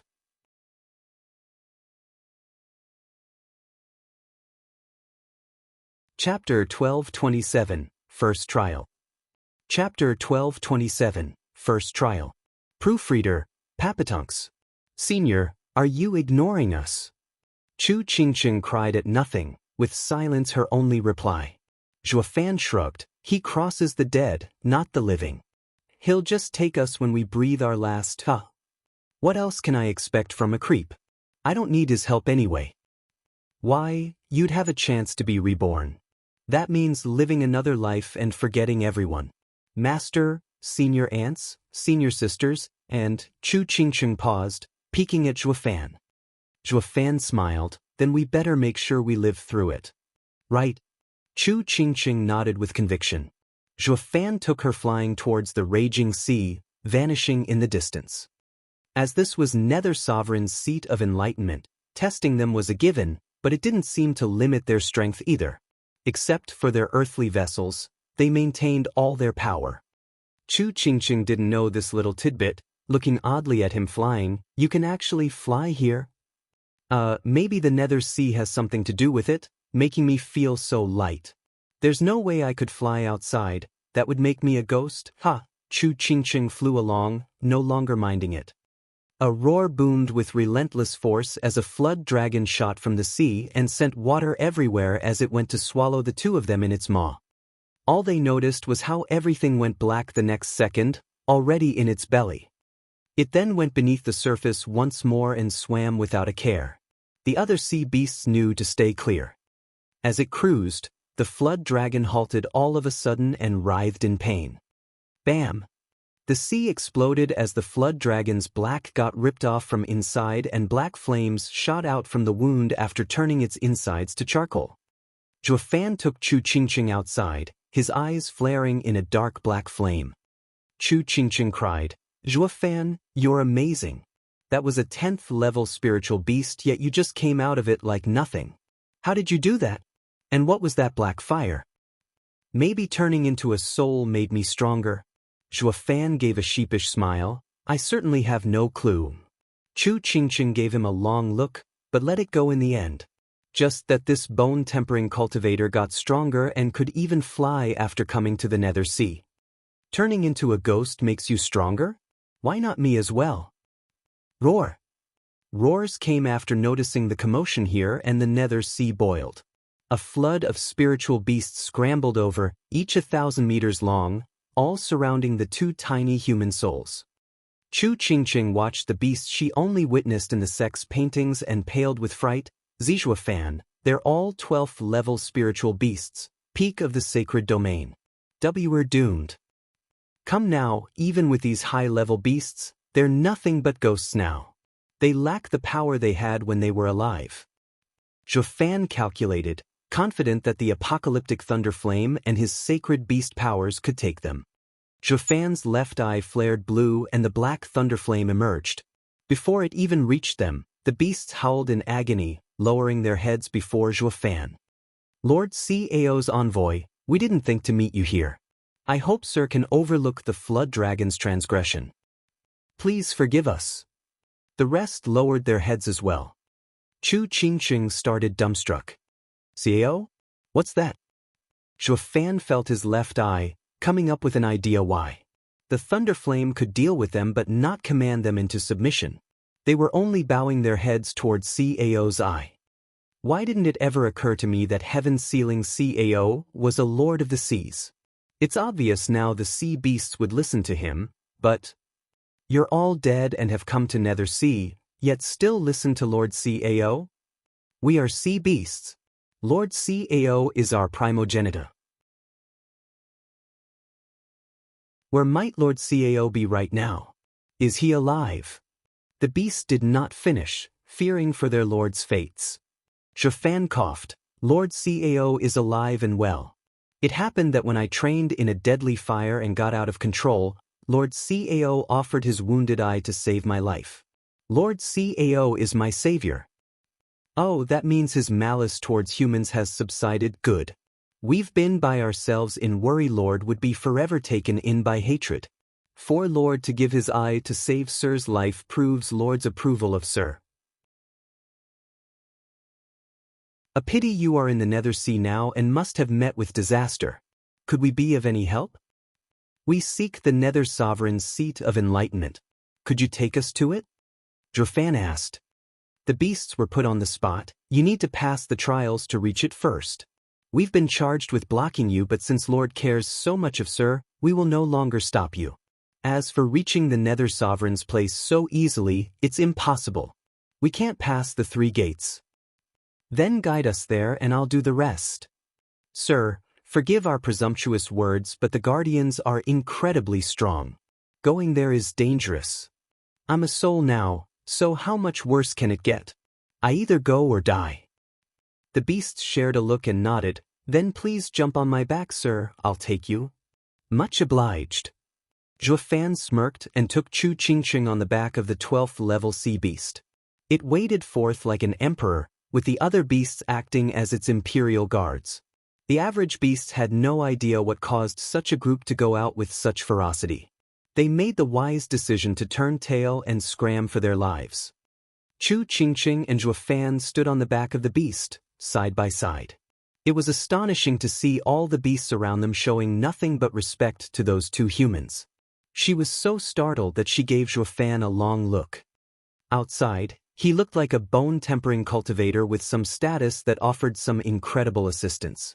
Now, however, he looked like the king of the world. Which is the real him? Is he more suited as a ghost than a human? An all-powerful king of hell maybe? Chu Qingqing was in constant confusion. The clamoring procession of beasts went on. Behind them, an aged figure floated. Everyone has a hard time coming out of the first trial bruised and weary from those sea beasts' harassment, but this kid had them show the way. Humph, might it be him? An hour later, the couple arrived before a large gate, the 2 pillars a deep red and hundreds of meters tall. They towered inside the sea, yet they still shone in a terrifying glow. The huge sea beast slowed down, turning to them. Sir, we've arrived at the first pass, Tyrant Gates. Oh. Zhuofan casually jumped off with Chu Qingqing, looking at the huge gate. Does the test expect us to push it? The sea beast nodded. Yes, Tyrant Gate requires boundless strength to open. Only by opening can you meet the Guardian, and it's the minimum requirement to face him. Many others got stuck before this gate, even saints. Success. Chu Qingqing gasped in worry. Don't worry. Those saints had to deal with the sea beasts while opening the gate, so of course they couldn't manage. We're safe now and can go all out. Zhuofan consoled her and walked up to the gate to give it a push. It creaked but didn't budge. Zhuofan nodded. It sure is heavy. I'll need to use everything I have or I can't even push it a crack. Zhuofan closed his eyes and reached out his hands, with his right shining red. To open the gate, using Qilin power was a must. Despite a soul, his connection to his body was still there and he could borrow Qilin's strength, just as he borrowed the apocalyptic Thunderflame Eye's fire.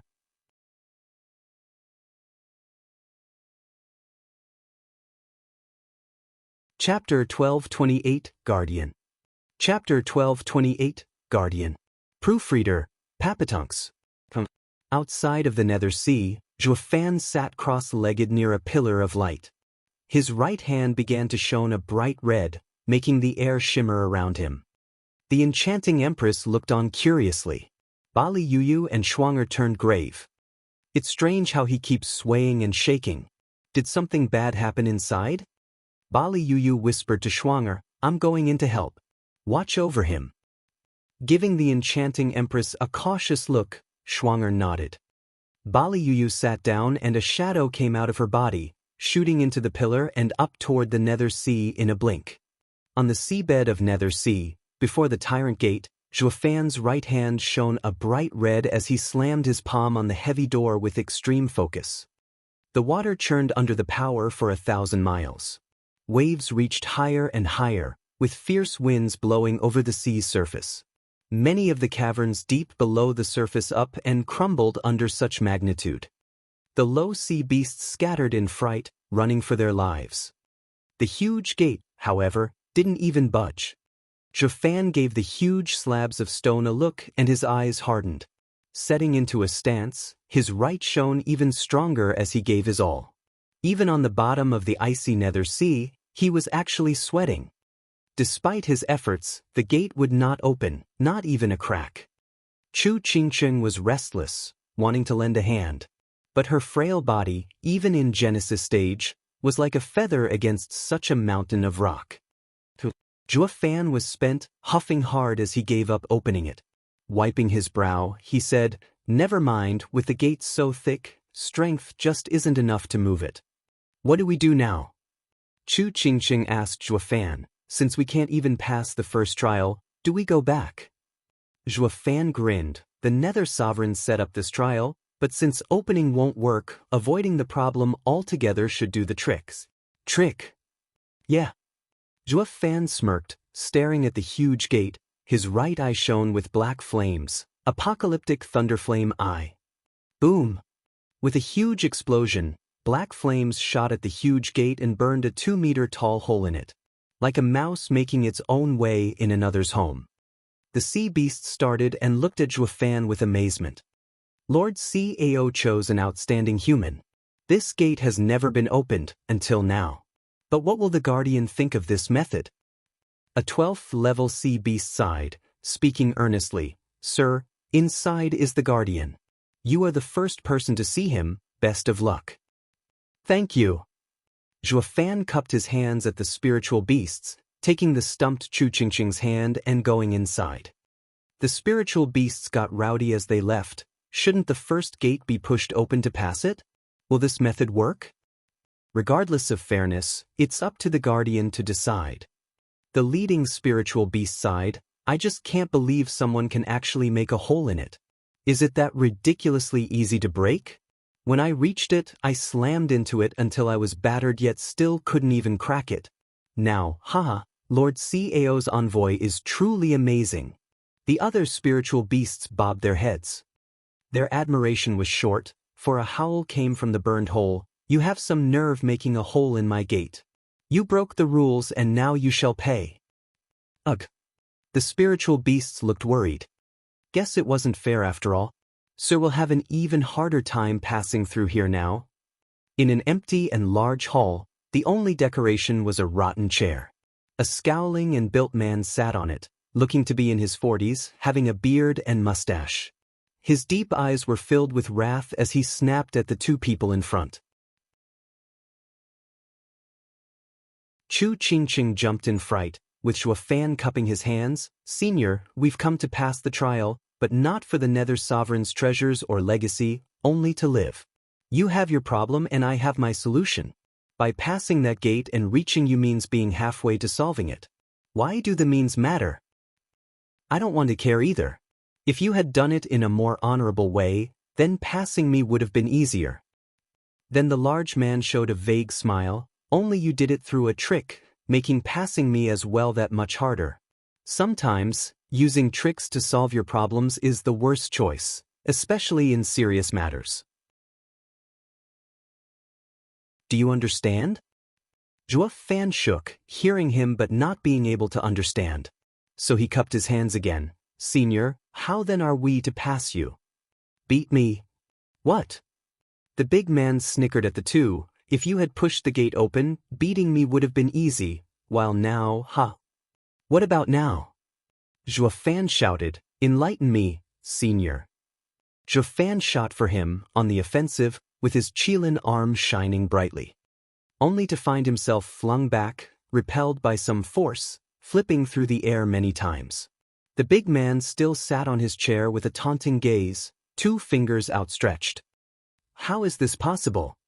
Zhuo Fan was shocked and his heart sank. His attack was a mere test, which was why he used the Qilin arm and not the other killing moves or sneak attacks. This test had him floored. He knew the might of his arm very well, with even a saint wanting to avoid such raw power. This man, however, merely flicked him. What made it worse was he felt nothing else than strength. Zhuo Fan grew grave, calculating how to overcome this difficult opponent. Whoosh! Chu Qingqing flashed before the big man, slapping at his chest with her cold attack. Qingqing, don't, Zhuo Fan shouted. You're no match. Don't irritate him. It was too late. The big man mocked, sparing her but a glance. Girl, stay out of this. His voice turned into a storm as it flung Chu Qingqing out of sight in an instant. Zhuo Fan cried out, Qingqing, where did you throw her? To your destination, the Nether Sovereign's seat of enlightenment. The big man laughed, aren't I nice? Since you like tricks so much, here's your chance to use them again, by sending you straight to the destination without having to pass the trials. Though it's hard to say how the Missy will be treated when she reaches it, Zhuo Fan's heart sank, clenching his fists and letting his right eye shine in one golden halo. Divine Eye of the Void's first stage, shift. Whoosh. He popped up in front of the man's face, with his right eye now glowing with 2 rings, while his left burned with the black thunder flame. Divine Eye of the Void second stage, thunder flame void annihilation. The deadly flames shot for the man like vipers, the short distance making dodging impossible.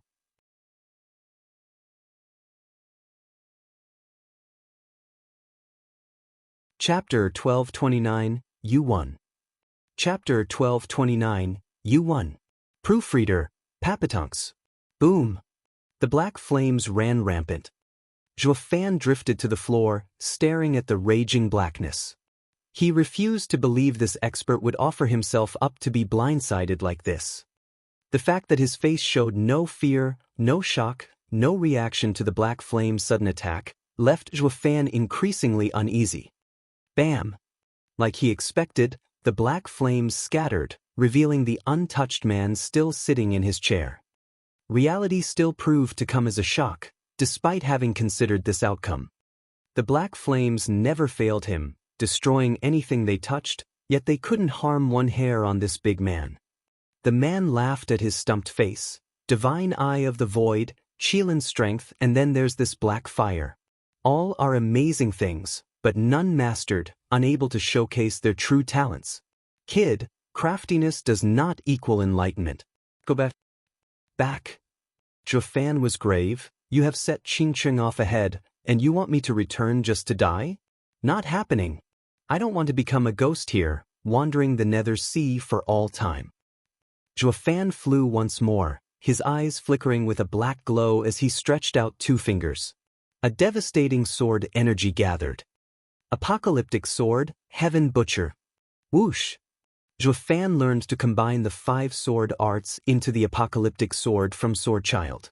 The black wave of death looked to come to reap all lives in existence. The big man's brow shook for once, laughing. So you weren't just a mixed bag, going quite far in understanding the sword's sovereign swordsmanship and actually surpassing it. However, it won't change anything. Tyrant's Fist. Bam! Instead of 2 fingers, the man used a punch, striking the black wave to pieces. Zhuo Fan took the brunt of the backlash and got sent flying out of sight. The man pulled back his fist and looked down with a chuckle. To think I'd be up to tricks as well, using Emperor stage strength when up against a Spirit King. The boy should have passed me, but I didn't achieve my goal, As he lowered his hand, a white mark was on it. Zhuo Fan shouted from being sent flying under that huge power, through the hole he burned and into something soft. only kept on his feet thanks to a large hand holding him. Huge heads appeared around, looking at him with worry. "Sir? Are you all right? Sir, did he hurt you? Sir, what about the girl? Where is she?" The spiritual beast chatted, but he had no mind to focus on the kind sea beasts. He stood up, checking his wounds, only to find none. "He didn't hurt me? That backlash should have at least left me bleeding inside, if not outright dead." Jafan was puzzled, asking the beasts, who is he and how is he so strong?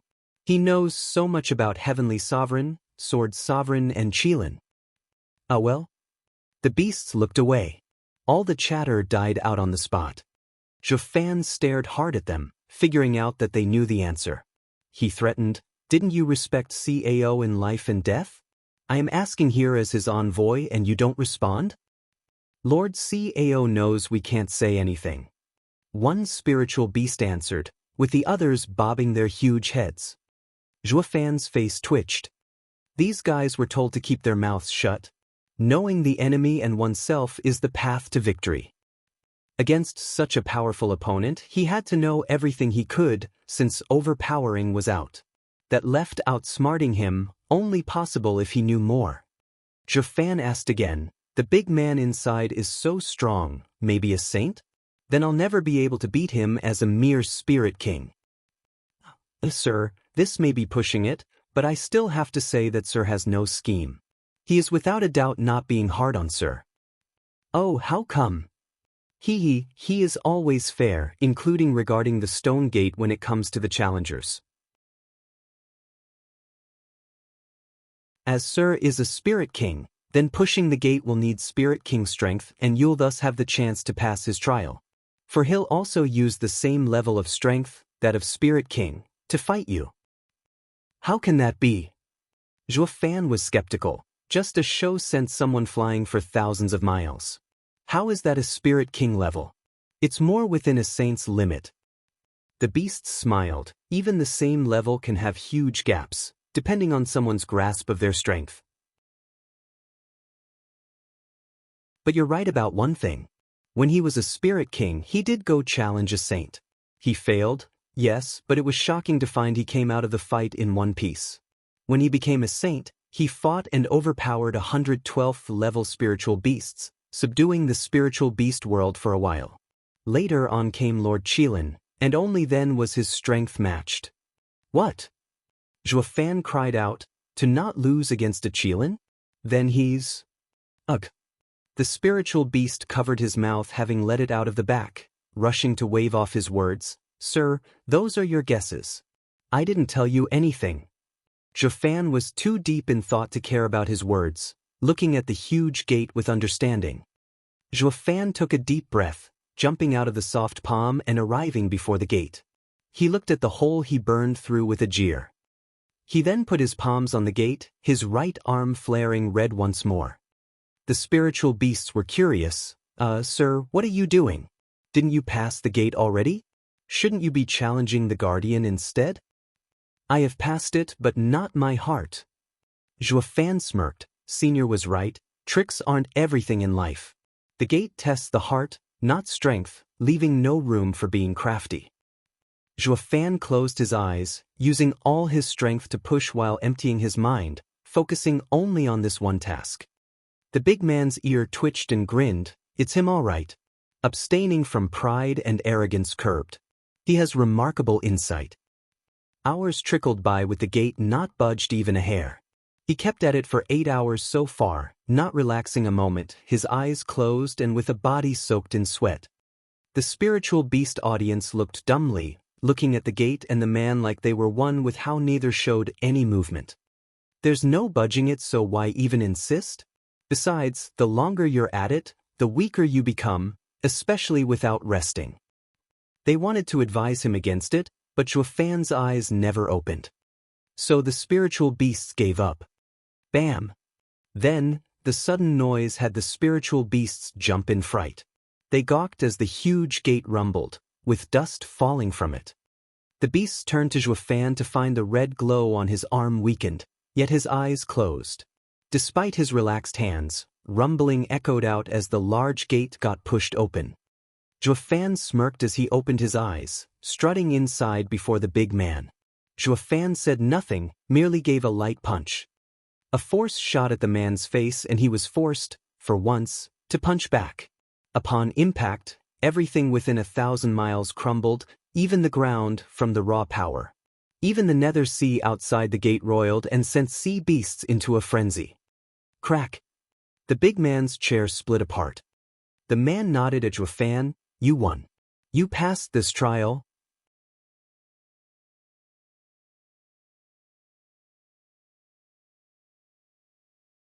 Chapter 12:30, Second Trials. Chapter 12:30, Second Trial. Proofreader, Papatunks. Thank you, Senior, for your guidance. Zhuofan bowed to the big man, no longer trying to assess the other's identity. The big man walked closer. Extreme power leads to violence. Extreme violence leads to tyranny. Being tyrannical can break anything, even the world, but such a rampage will always come to an end, reaching exhaustion.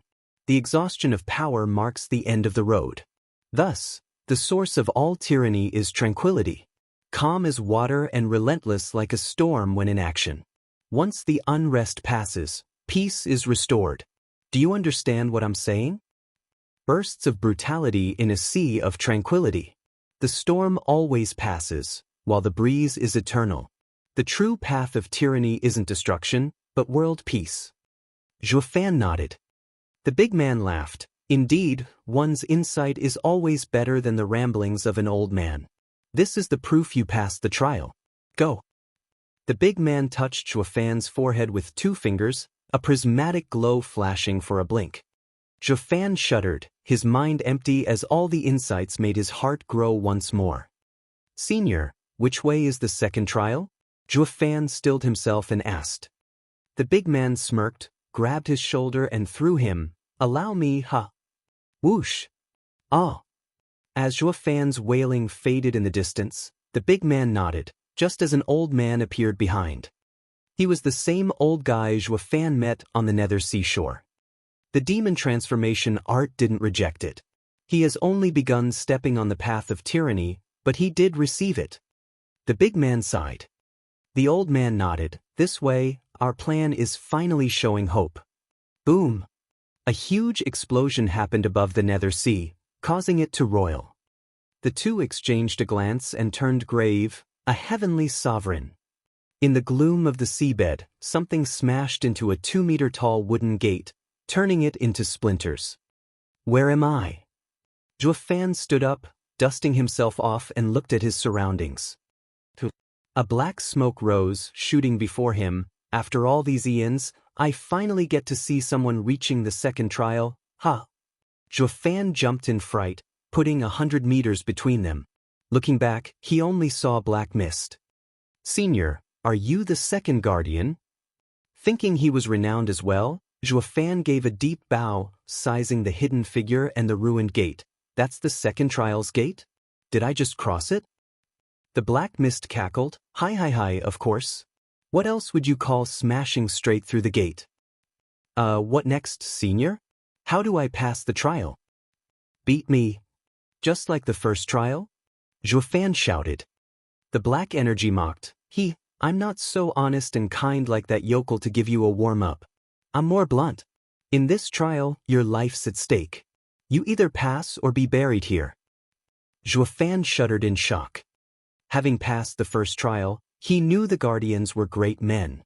The big man had no intention of killing him, instead guiding him on a new path. This man, however, went straight to a death match. I know nothing about him. How do I win? Senior, are there any rules? Will you stay as Spirit King when fighting? You're overthinking things. I'm not as chatty as that yokel, going all out.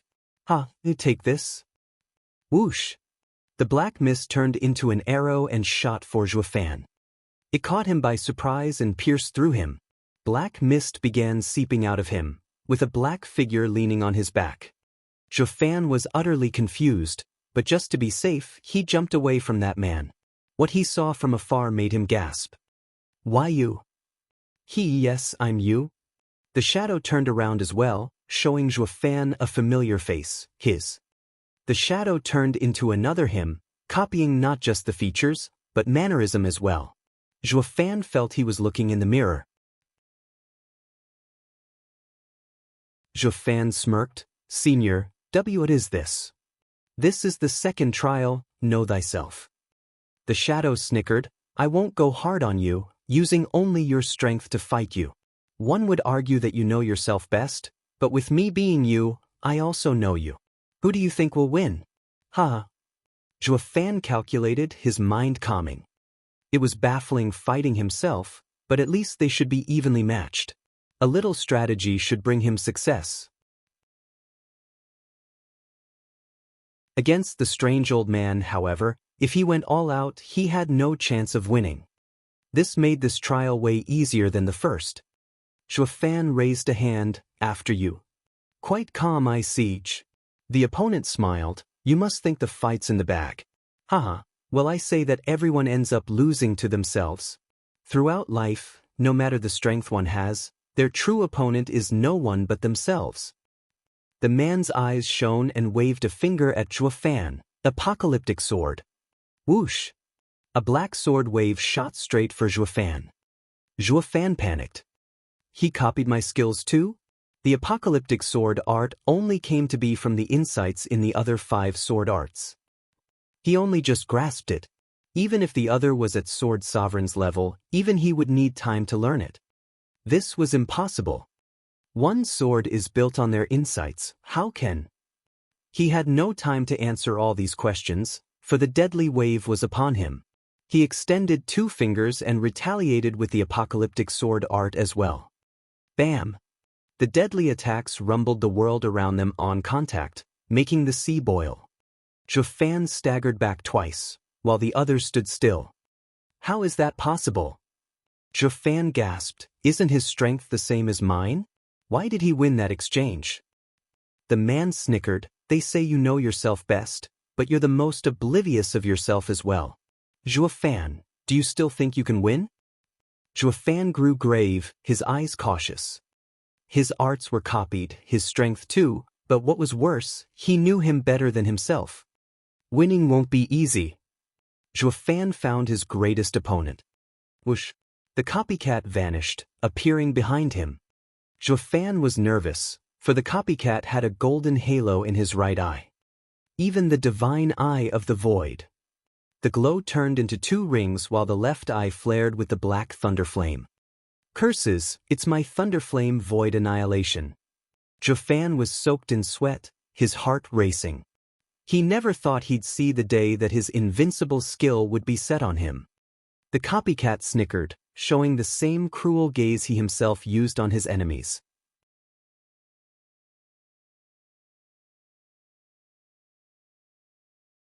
Chapter 1231, Shadow. Chapter 1231, Shadow. Proofreader, Papatunks. Against imminent death, Zhuofan responded with the same deadly attack, his eyes flashing gold and black respectively, as he unleashed a thunderflame void annihilation of his own. Bam! The resounding explosion sent black flames swirling everywhere, actually burning the water to nothing. Zhuofan got flung 1,000 meters, his eyes burning as blood trickled down. While the copycat, blast it, he's still in the same spot and mocking me. Zhuofan's heart sank. He's godlike, knowing both my skills and ending up way stronger than me on top. The longer he fought, the worse it would be. Zhuofan was at an impasse. The copycat laughed at his conundrum. Where did all that bluster go? Didn't you think it was going to be easy than the first trial? Senior, why must you go so far? What do you get out of this? Oh, you still think I won't kill you, huh? The copycat smiled. Do you know how long I have been in this place? Without a body, I am stuck in this nether sea for all eternity. Doesn't nether sea have reincarnation? Why haven't you tried yet? Reincarnation. The copycat's eyes turned vicious, his smile mocking. Reincarnation means relinquishing everything. It's impossible for me who has so many things I'm clinging on to. I have my own way, reborn without reincarnating. I'll just destroy a human spirit and possess his body. Alas, no such specimen has darkened my door. Now that you're here, I'll kill your spirit and take your body and be reborn. Hi hi hi. The copycat cackled while dashing for Juefan while unleashing sundering sword, heaven-sealing sword, soaring sword, vaulting sword and decimating sword strikes to obliterate him. Juefan jumped back again and again, dodging out of the whirlwind of death. The close calls and the thick bloodlust he sensed from the slashes had him shudder. Plop. Juefan got struck by 3 sword waves. One through each hand and one through the shoulder. The pain was agonizing, a pain felt in the soul. Juefan was used to it by now, though, the problem was how to deal with the relentless copycat. Juefan brightened just then, finding hope in one aspect. The copycat has taken all my skills, but does that include my recent insight as well? Juefan halted his movements under the rain of sword energy, stilling his mind. At extreme power, tyranny obliterated in an instant. Qilin fist. Juefan punched, with the tip exploding in a brilliant red. Boom! The space warped around him as the nether sea roiled. The horrible power crushed all in its path as it went for the copycat. Not even the sword energies could withstand it. The tyrannical path he gleaned in at the first trial matched the Qilin's power to a degree that it could take on a saint. The copycat merely smiled, shocking Juefan by punching as well, using the exact same motions Juefan did. He can copy even this. Ha, I told you I'm you. I have what you have. The copycat smashed forward, but far stronger. Bam! The punches met and the water boiled. The black cracks around them spread in every direction, but the strongest shockwave came straight for Juefan. The copycat had crushed his attack again. Juefan couldn't believe this was happening. Am I helpless against some pretender? Bam! The aftermath flung him half a mile, making his entire body feel pain and weakening him. As he slumped to the ground, he was too weak to even get up. The only saving grace is I'm a soul without innards, or I'd be turned to paste by now. Whoosh! The copycat flashed before him with a savage grin. Ha! You lost and couldn't pass the trial. I will now use your spirit to be reborn. Ha! Huff! Juefan panted, struggling to get up, only to sprawl back down in weakness. He closed his eyes, giving up. The copycat laughed harder as he placed a hand on Juefan's head. It's over, Juefan. Divine Eye of the Void 8th stage, blink. Juefan flashed his eyes open and his right eye shone in 8 golden rings. The copycat's chest sported a hole in it as he froze in place. Juefan glared at him and his shaking hand. Didn't you have all my skills and strength? Don't you know the Divine Eye of the Void 8th stage can transfer any of my attacks to you through space? The copycat frowned then sneered. Of course I did, I just didn't care. Juefan stared hard. The copycat mocked. Take a look down. Juefan stared and found his chest having an extra breathing hole as well, in the same spot as the copycat. Looking up at the copycat, the chest was healing. Juefan was perplexed. Haha, who do you think I am? The copycat cackled. I told you that I'm you. Harming me is harming yourself. Kill me and you kill yourself. All harm you do to me you do to yourself. You can do nothing to me. Juefan shuddered. No way. Why then are you fine with all the wounds you caused me? The copycat gave an insufferable grin. Juefan was so confused he didn't know what to do. I can't harm the copycat no matter what I do. He's even stronger than me. How am I even supposed to win? Since this was a trial, there had to be a way to pass it. Juefan frowned hard in thought. The copy sneered, floating 100 meters above and pointed at Juefan. Maine, farewell. From now I'm Juefan, ha. Juefan was still puzzled even as the killing move came for him. Why does he have my Divine Eye of the Void and Apocalyptic Thunder Flame? He even has my recent insight on the Tyrannical Fist. It's like seeing another me. No one else can have my insights to such flawless degree. Not even a sovereign can do it. Fan looked up at the same face marred by the savage grin and spread his arms as he gambled. The copycat sword strike ran through Fan's chest and the two bodies clashed, with the heads facing each other. The copycat didn't look happy at his win, while Fan was calm. "When did you notice?" The copycat spoke. Fan said, "Just now. I can't kill you since I get wounded instead. This means we're one. You've also been going on that you are me as well, Fan. You won, Fan. It looks like I won't be able to be reborn like last time by taking over your body, ha." The copycat turned into a black mist and entered Fan. Fan's eyes were vague. When he snapped out of it, he found himself sitting down and unharmed before a broken wooden gate. There was not a trace of battle around. His shadow floated away, forming a man in black 3 meters away as he congratulated, "Fan, you passed."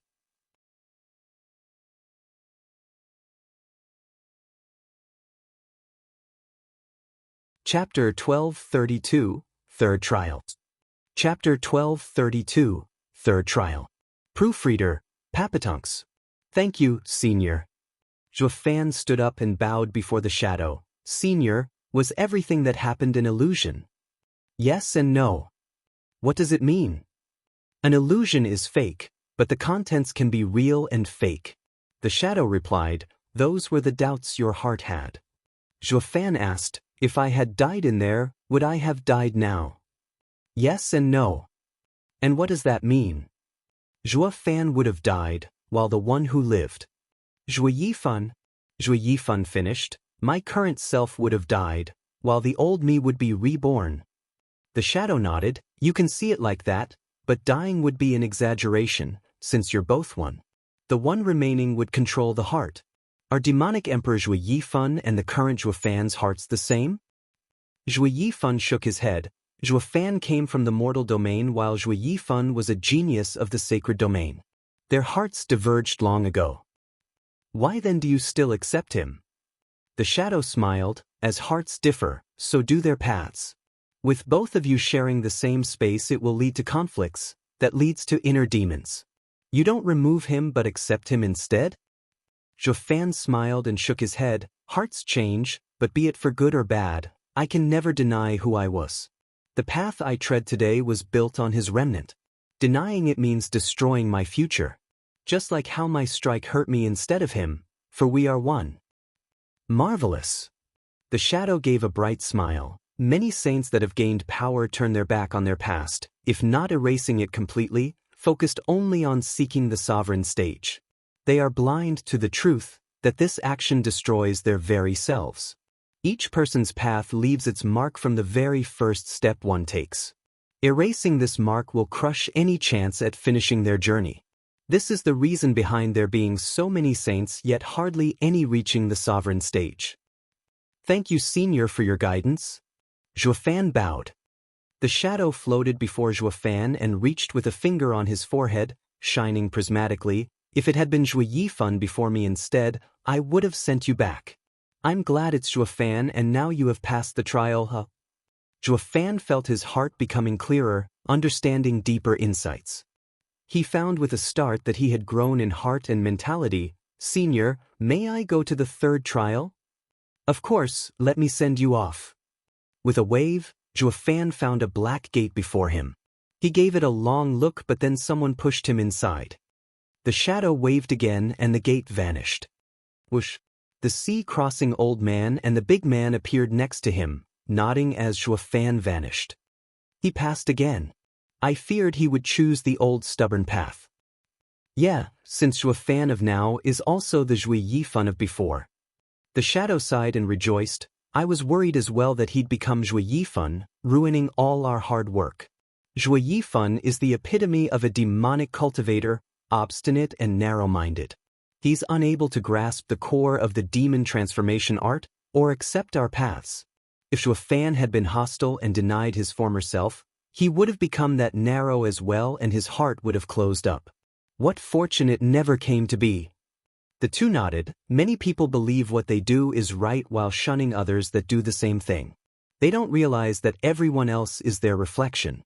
It's funny how the world is filled with fools, fighting with themselves.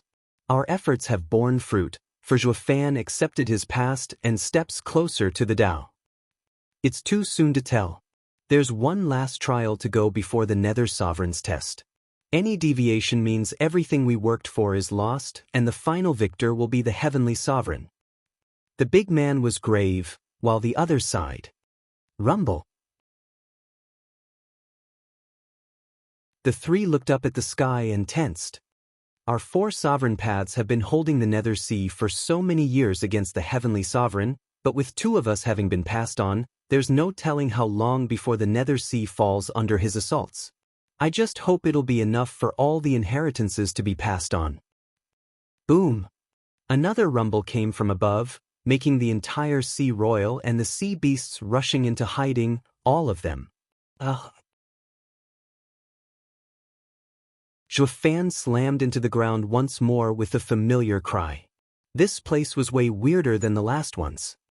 There were pinwheels, wooden horses, swings, rocking chairs and many, many more toys. Zhuofan's face twitched. The first trial had a huge stone gate, almost impossible to open, but there I gained the tyrannical path. The second trial was facing my former self, to temper my mind. The seniors were quirky and had their own styles as mighty seniors, so what then is up with the third trial? A playground? I wouldn't have bought this stuff for young Sanzi 100 years ago. Zhuofan was on high alert regardless, shouting after seeing no one, "Is this the third trial? Senior, could you come out?" Silence. Zhuofan searched around but there wasn't any sign of any man around. Whoosh. A shadow flashed behind that startled Zhuofan. Looking back, there was no one there. Pa!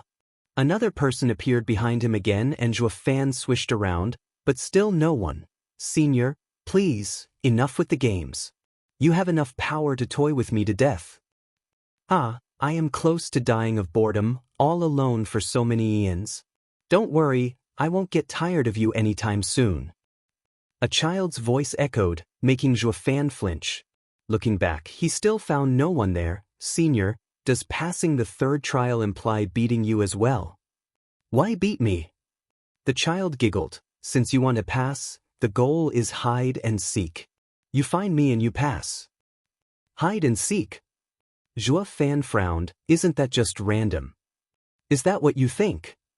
The child started, then let's play with the wooden dolls. Win to pass. Curses, now the topic changed at random? There's no logic behind it. Unlike the other 2 seniors, this guy's all over the place. Is this the third trial's guardian? Zhuofan's face twitched and shook his head. Senior, can you please not joke around? I really want to pass, but isn't this a little beneath you? Beneath me? A big guy like you wants my respect? A figure flashed before Zhuofan, an 8-year-old child. He might look like that, but the eyes hid wisdom, while the face showed pride as he looked down, of sorts, on Zhuofan. Zhuofan had a weird feeling. It was like meeting young Sanzi again. He should have called young Sanzi a senior back then as well, but it was just too hard to say that to someone so young in body and mind. Oh, senior is a dead sacred beast as well? Hey, I'm human all the way. The child huffed and stuck out his tongue. Buddy, ever heard of the best talent in antiquity? Best talent? Zhuofan mulled. Isn't that the Heavenly Sovereign? He's the first among the 10 sovereigns. Bah, his cultivation is the greatest, but he's not the best talent. The child turned smug. Talent is excelling in youth, achieving in their prime, and continues to dominate in their seniority. Look at me, my looks, my everlasting youth, aren't I an excelling youth? The Heavenly Sovereign has nothing on me. He can only stay in his 20s at best. In other words, he got his success at 20, reaching a cultivation enough to not grow old only then. But me, I got it all at 8. Who's the genius now?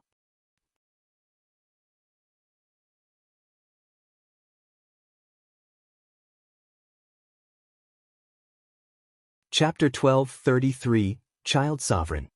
Chapter 1233, Child Sovereign. Proofreader, Papatunks.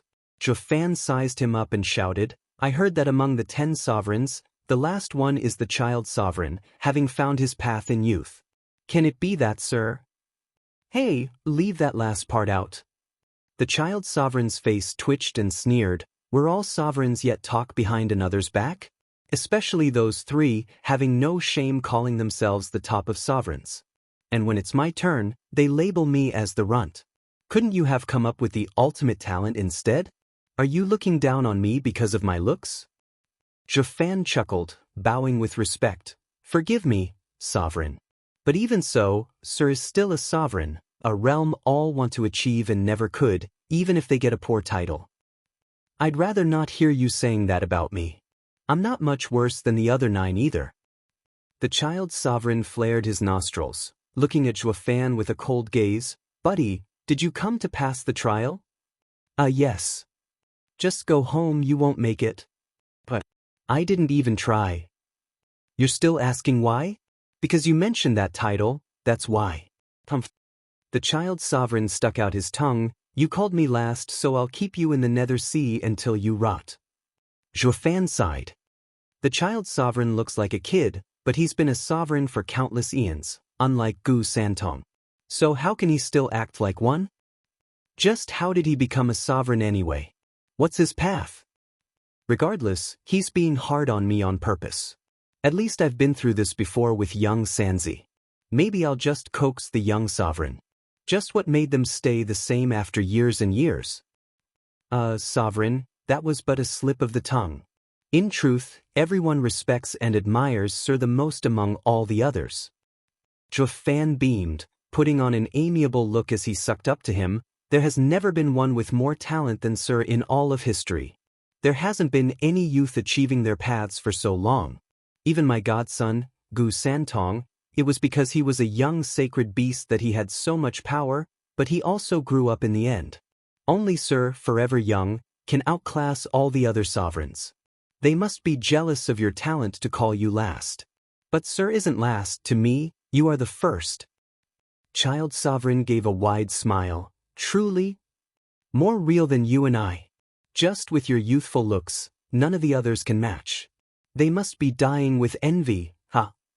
Jafan smirked, running his mouth. It was an amazing feat attaining one's path at such an age, making him unique, but no one wanted to be stuck as a sniveling brat. The child sovereign's talent was incredible, but he was stuck in this form and could only console himself. Why would any other sovereigns ever be jealous of a shorty? Even Jafan wouldn't want to be like him. The child sovereign nodded, being as simple as his name implied, making a little flattery work on him. Right, you have good eyes, pal? So you want to pass? I'll give you a hand. Since you adore me so much, I can let you go through, no trouble. But before that, I am guarding this trial on behalf of the Nether Sovereign. I have to play my part or he'll nag me later. Please do, Senior. Jafan rejoiced. The other trials were dangerous, but both got him something great.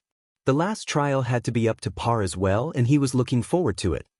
Child Sovereign beamed, so, I'll go easy on ya, by playing catch. Grab me and you pass. Ugh. Jafan's face twitched, shaking his head. Sovereign, isn't this too easy? Does Sir have a deeper meaning behind the children's game? What else can help you pass? Oh, only passing. Jafan felt let down for overthinking it. He feared it might be something impossible and would have failed, but now it was way too easy and he'd get nothing. I'm so picky. The child sovereign saw through him. Why, you like pain? Can do. The same game, but this time I'll make sure you'll be stuck here till you rot. Jafan's heart sank. Having gone through 2 trials, he knew the sovereigns had a reason for being mysterious and acting so strange. Maybe the game's the same? Jafan nodded gravely. Please guide me, Senior. Jafan shot to grab the child sovereign. Whoosh! The child sovereign vanished then and there, popping behind him, on a wooden horsey. Still think it's easy not even able to reach me? Whoosh! Jafan flashed as well and reached out for child sovereign's shoulder. I knew that even a restrained sovereign is impossible for me to overcome so easily. Jafan sounded from behind child sovereign, his right eye shining in a golden halo as his hand was inches from the child. Zhuo Fan felt some uneasiness as he continued, "Of course, if sovereign used some mystical art, I would never ever be able to do it in a million years. Reverse psychology, is it?" The child sovereign's eyes shone and snickered. "Relax, I'm quite conscientious when playing and won't break the rules. Though it's not like it'll make a difference, you sneaky rascal, huh?" Zhuo Fan watched him on top of the strangely swaying wooden horse, just as his hand grabbed at the child's shoulder, without touching him. "I couldn't catch him even at such a distance?" Zhuo Fan was startled. The child sovereign was on the same swaying horse, giggling. "I didn't move this time, but you still couldn't catch me? Ha!" The child sovereign scurried over to a nearby bed, laughing. Zhuo Fan was grave. "The child sovereign has some weird movements. It looked like he used the swaying wooden horse to avoid me. Such precision and subtlety is just what a sovereign can do. He's weaker now, but he has experience and mentality to help him take on anyone." Zhuo Fan's brow shook, his right eye shining golden. "Freeze." The child sovereign's face turned solid and Zhuo Fan reappeared to try and touch him, only for child sovereign to vanish once again. "Illusion." Zhuo Fan's heart raced. "I didn't use any skill, having slipped away before you reached out." The child sovereign sounded from behind. Zhuo Fan saw him on a swing, moving his feet around with a smile. "So fast." Zhuo Fan gasped. "He's restrained yet can move faster than my divine eye of the void. A sovereign is on a whole other level. He doesn't have just strength, but many insights and skills to widen the gulf from the rest." Zhuo Fan was eager to fight, shooting for the child sovereign with the divine eye of the void shining brightly. He flashed on and off, his hands moving and forming a net to trap the child sovereign. The kid's image warped like a mist, small or big, as it slipped through the net with his annoying snicker. The playground found itself scoured by two figures, running all over the place as one chased and the other dodged. Zhuo Fan gasped, huffing after 4 hours of no results. The child sovereign was giggling still from the swing. "Brat, tired already? Look at me, I'm not even out of breath." "You're a sovereign, how's that a comparison? It's just catch, yet you've been up to your old tricks and guile all this time. Of course you'll wear out." The child sovereign sighed. "Pal, do you know the best animal to catch a mouse in his den?" Zhuo Fan said, "A cat?" "Fool, the mouse itself." The child sovereign mocked, "You only want to catch me, not play along. Since you can't go along with the flow, how can you catch me? Do you even know how or where I'm dodging?" Zhuo Fan shuddered, his mind abuzz.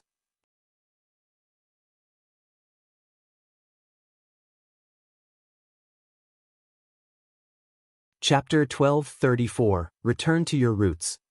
Chapter 1234, Return to Your Roots. Proofreader, Papatunks. Zhuo Fan took a deep breath and closed his eyes. When he opened them, they lost their edge. The child sovereign nodded, again. "Sure." Zhuo Fan shouted as he smiled and went after the child sovereign. He still couldn't touch him. However, he no longer looked so stressed out, but casual as he went after child sovereign again and again. He got so into it, Zhuo Fan forgot how many times he'd been doing it and instead enjoyed the game just for the fun of it. Zhuo Fan ran all over the place, finally feeling that the child sovereign was almost within grasp. "Pa!" Zhuo Fan's hand missed the child sovereign, but then he grabbed out of reflex to his side, actually feeling flesh. Zhuo Fan looked back at the child sovereign's smile. "I got you. Congrats, you passed." The congratulations no longer sounded childish, his face turning mature as he nodded. Zhuo Fan said, "Passed what?" Then it hit him that he had been playing the child sovereign's game to pass the third trial. He was just so engrossed that he forgot about anything else as he chased the sovereign around. "You've accepted the new change of pace, good?" The child sovereign sighed. "Now wasn't that fun playing a game? Wasn't it great to forget all your worries?" Zhuo Fan nodded. The child sovereign sighed at the sky. "Kid, I'm the best talent in the world, having found my path since very young. Everyone thought I was the strongest human, their representative and hope. But I've become a sovereign 100,000 years later than the other 9, the so-called last. Do you know why?" Please enlighten me, Senior. Juefan bowed. The child sovereign continued, achieving success in youth means becoming the center of everyone's hopes and responsibilities yet having scarce experience. No knowledge and no guidance had paused my cultivation at peak saint for ages. In the end, all the other 9 advanced, with only me left behind. I was confused, disillusioned, whining, dragging my feet and then shouted at the sky what more did it want. I've seen many famous masters, asking without shame for guidance. I've gone through trials and hardship, only to realize that what I lacked was living. Living. Yes, living. The child sovereign spoke. At birth, we come into this world wanting nothing, no fame, no power, free and light. Only as we grow do we yearn for wealth and fame, pursuing lofty dreams while burdening ourselves with much more and more weights. Myself the most, being humanity's top, I had heavy burdens on me, glory and duty. The joy and pain robbed me of plain living. So I've spent those 100,000 years doing just that, living. I even acted as a child and played with other kids to mend the hole inside me and become a sovereign. My path is that of average, returning to my roots. The child sovereign faced Juefan and patted his shoulder. Brat, no human starts off burdened. All the worries you have are things you pick as you pursue your goal. By picking them up, you need to learn to also let go of them. Haven't you done just that since now? Return to your roots, that of an innocent child. Observe the world and you will catch me. I can't thank you enough, Senior. Juefan bowed. Child sovereign smiled and pointed 2 fingers on Juefan's forehead, flashing prismatic. This is your proof to reach the Nether Sovereign's seat of enlightenment. A harsher test awaits you. Juefan shuddered and felt a cool feeling taking over his heart, bringing him peace. Sovereign, where might the Nether Sovereign's seat of enlightenment be? Juefan bowed. Child sovereign smirked and pointed at a wooden horse. Giddy up, it will take you there. That? Juefan winced. Sovereign, don't you have anything normal instead of a toy? It's 2. Not flashy enough? I got a wooden lion with a royal air if that's more of your style. Tea that won't be necessary. Juefan sighed. It's not gaudiness, just that going on a wooden toy to see the Nether Sovereign is a little lame. What's so lame about it? I always go over there like that. The child sovereign glared at him. Didn't I tell you to let go? You expect to reach your path clinging onto all those biases from the secular world? Fine, since you won't go home. No, I'll take it.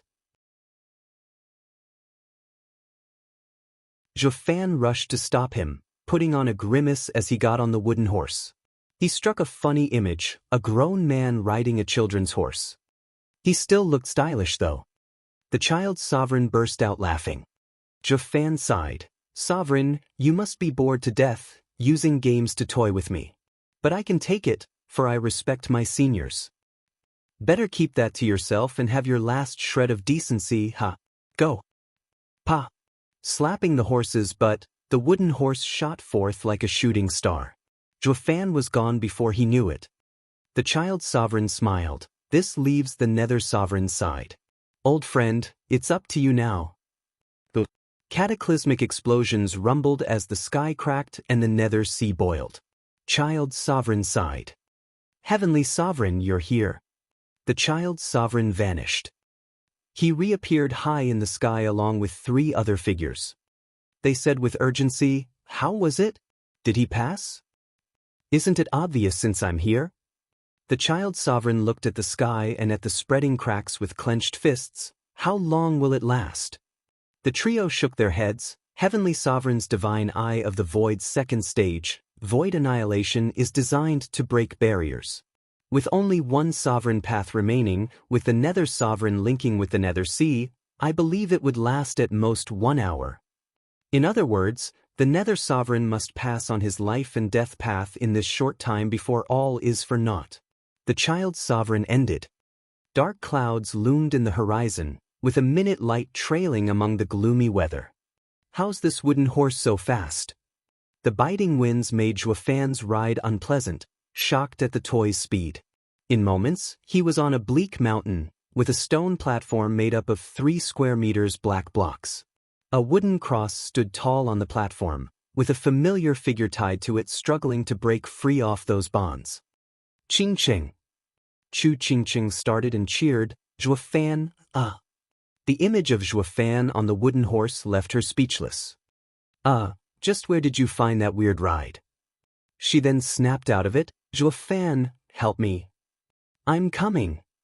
Zhuo Fan shot off the horse before it landed, only to freeze on the spot the minute he touched the ground. He watched as gray mist floated from below and grabbed his legs. Apocalyptic thunderflame eye. Zhuo Fan let out the black thunderflame, burning the gray mist and making it wail. You dare? Who is running amok in my seat of enlightenment?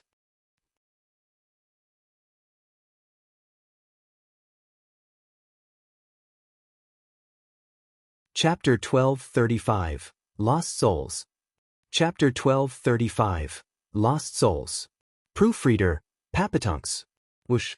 As the eerie wind blew, gray mist fell from the skies above, turning into a dark and aged face staring down the two with bloodthirst. My seat of enlightenment. Chu Ching Ching was baffled. Does that mean he's? Zhuo Fan rushed a bow. Greetings, Nether Sovereign. It's really the Nether Sovereign? Didn't he die? Chu Ching Ching was stumped. Why then is everyone fighting over his seat of enlightenment then? They're only getting themselves killed trying to steal from the owner. She didn't know what to think of all those greedy fools. It was said that the 10 ancient sovereigns fell, and finding their seat of enlightenment would mean inheriting their legacy to become a sovereign. Since the guy was still alive and you're trying to steal his stuff, you must be itching to die. The Nether Sovereign glanced over and sneered, I am Nether Sovereign, ruling over life and death. Death won't stop me. Since my Nether Sea can hold lost souls, why can't it hold myself? Huh. Chu Ching Ching bobbed her head. Yeah, the Nether Sovereign is the patriarch of all lost souls. With the Nether Sea holding them, it can have him as well. Those out there must be unbearably naive to go after the Nether Sovereign's stuff of all people. But we were not here to take anything, we just got involved by accident. What a cruel fate. Senior Nether Sovereign, we have come here by accident and only wish to return to our world and not take anything. I hope Sir will pardon us.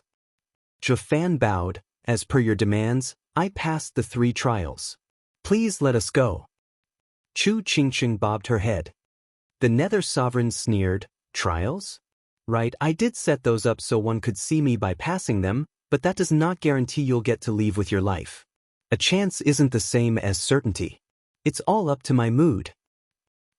Senior Nether Sovereign, are you perhaps happy now? Anything but. Why? Zhuo Fan and Chu Ching Ching asked. Nether Sovereign scorned, you expect me to smile when some brats barge in, messing up my concentration? Rumble.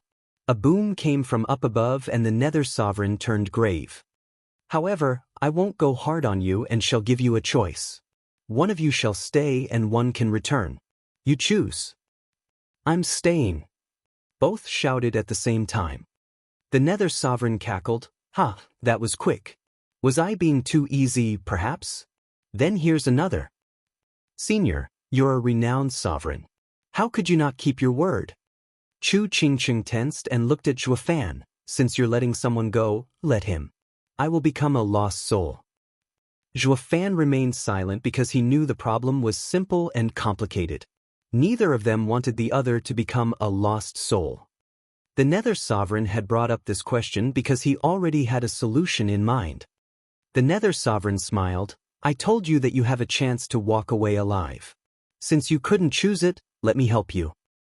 The Nether Sovereign's eyes shot 2 gray rays that created a huge hole in the air. Howling and booming came from beyond. The 2 of them saw familiar people running, chased around by a tide of shadows. The Xiaofeng and Zhaochen were being hounded by the Nether Sea souls. Bali Yuyu was there as well. What's she doing here? Zhuo Fan was worried. The Nether Sovereign turned to them, your enemy and your friend are there. Now, since only one can live, who will you choose? Zhuo Fan fell silent. Between him and Chu Ching Ching, he would pick Ching Ching without delay. His life was his own, and didn't matter what happened as long as he passed on with clear conscience. But Bali Yuyu's sudden entrance made it harder. Dying because of him would make him feel guilty. Zhu Fan never owed anyone anything, and this made the choice that much harder. Go! The Nether Sovereign laughed, blowing over them and sending them among the sea of lost souls. Bam! He Xiaofeng met an old man's palm with his own, sending him reeling and his blood boiling, despite being a soul. Curses, there are saint souls here. The Nether Sea is too difficult. Oh, Qingqing, you're here. You found them. Zhao Chen beat a soul and looked in joy. Steward Zhua, where did you go? We couldn't find you no matter how much we looked. Are you all right? Zhua Fan frowned. They did not cross the 3 trials, or maybe. Were they for me? Doesn't everyone have the chance to receive a sovereign's guidance? Whoosh. A shadow appeared and struck for Zhua Fan's back, but then a kick sent it flying as Bali Yuyu flashed on Zhua Fan's side, rejoicing, Zhua Fan, you're all right. Yuyu, did someone tell you about 3 trials? What trials? The minute we entered, lost souls started chasing us down, not bothering to even speak. I just thought they can't speak to begin with. Why? Oh, nothing. Zhua Fan was grave, further proving that the tests were held for him in particular. Further, the only way to find the Nether Sea was through Sovereign Yun's globe. Then there were the Sovereign's 3 tests. Was this all on purpose? But why? I was a mere demonic emperor before. Is it because I found 9 Serenity's secret records? Zhua Fan was confused. Ah. Zhua Fan startled awake, Qingqing. Chu Qingqing was still stuck to the cross, unable to move, as the souls shrieked and approached. Qingqing. He Xiaofeng shouted as well, yet was happy inside. Great, a damsel in distress in need of a hero. I don't know how she got up there or how she appeared here, but I just have to save her and her heart will be mine as well as it. He Xiaofeng shot for Chu Qingqing, shining silver. A huge figure with 8 swords on its back appeared, almost 1,000 meters tall. A saint's unique ability, sacred body. Damned souls, leave Qingqing alone. The huge image reached for 2 swords and slashed. Boom! Tornadoes flew from the speed and power and erased everything in their path. He Xiaofeng's image towered above like a mighty king. He sneered at everyone with pride and conceit. Well, Qingqing, aren't I cool? Bam! He didn't get to wallow in his narcissistic tendencies as the following boom was from an even bigger fist hurtling his image through the air. He hit the ground hard and shattered his sacred body. He Xiaofeng felt his entire body aching and turned pale. Who did that? Curses, that really hurt. He Xiaofeng panted as he strained to look up. Peak Saint? There's a peak saint in the Nether Sea? He actually died? Before him was another colossal image, wearing a dark face of disdain, ignorant pipsqueak. In the great ancient war, even sovereigns fell, let alone some lousy peak saints. You dare prance before me, foolish second-layer saint? He Xiaofeng's heart sank. The Nether Sea is the Nether Sovereign's domain, so of course there'd be monstrous souls.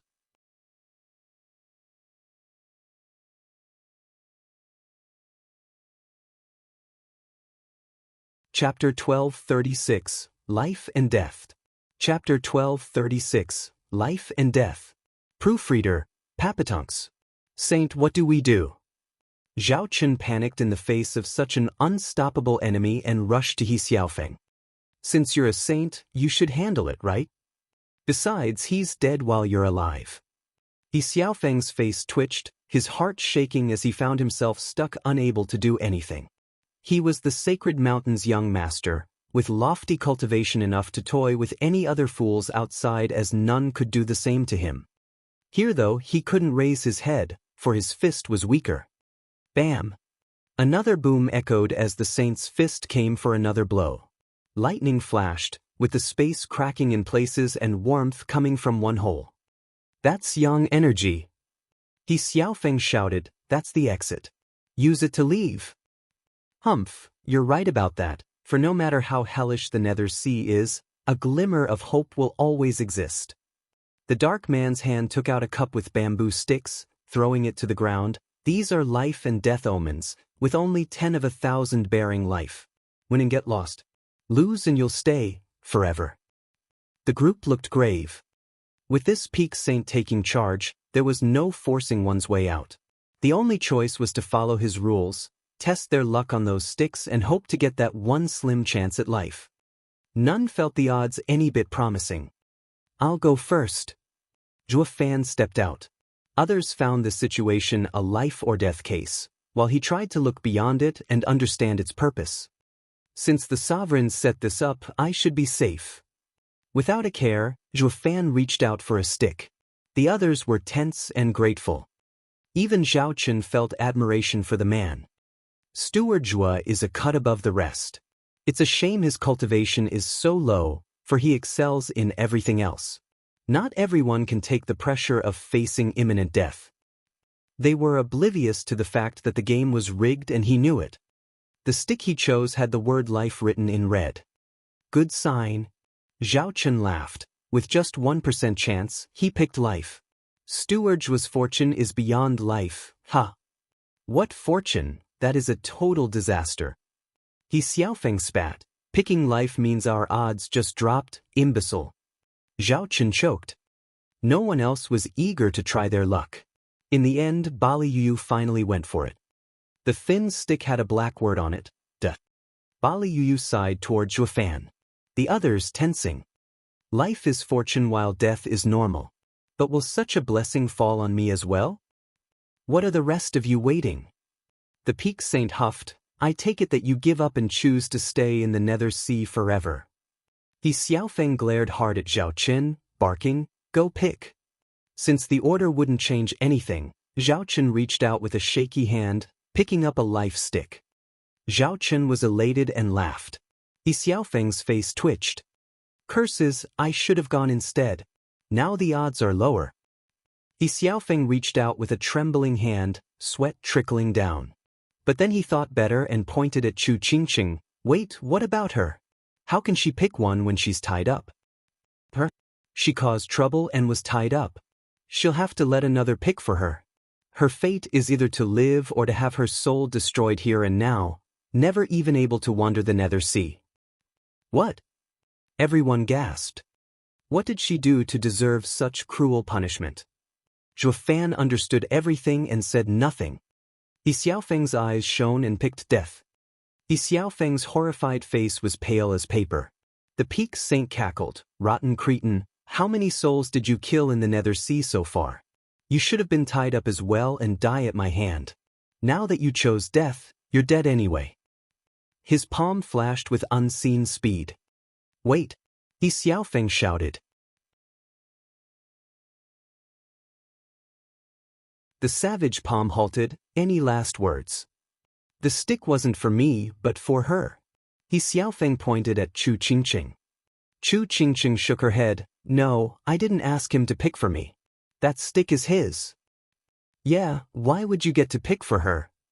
Because she's my fiancée. I decide everything about her. As if, I'm not your fiancé. Chu Qingqing denied as she turned to Zhuo Fan. He Xiaofeng shouted with pride. My sacred mountain supports your master and she obeys us. You were always meant for me.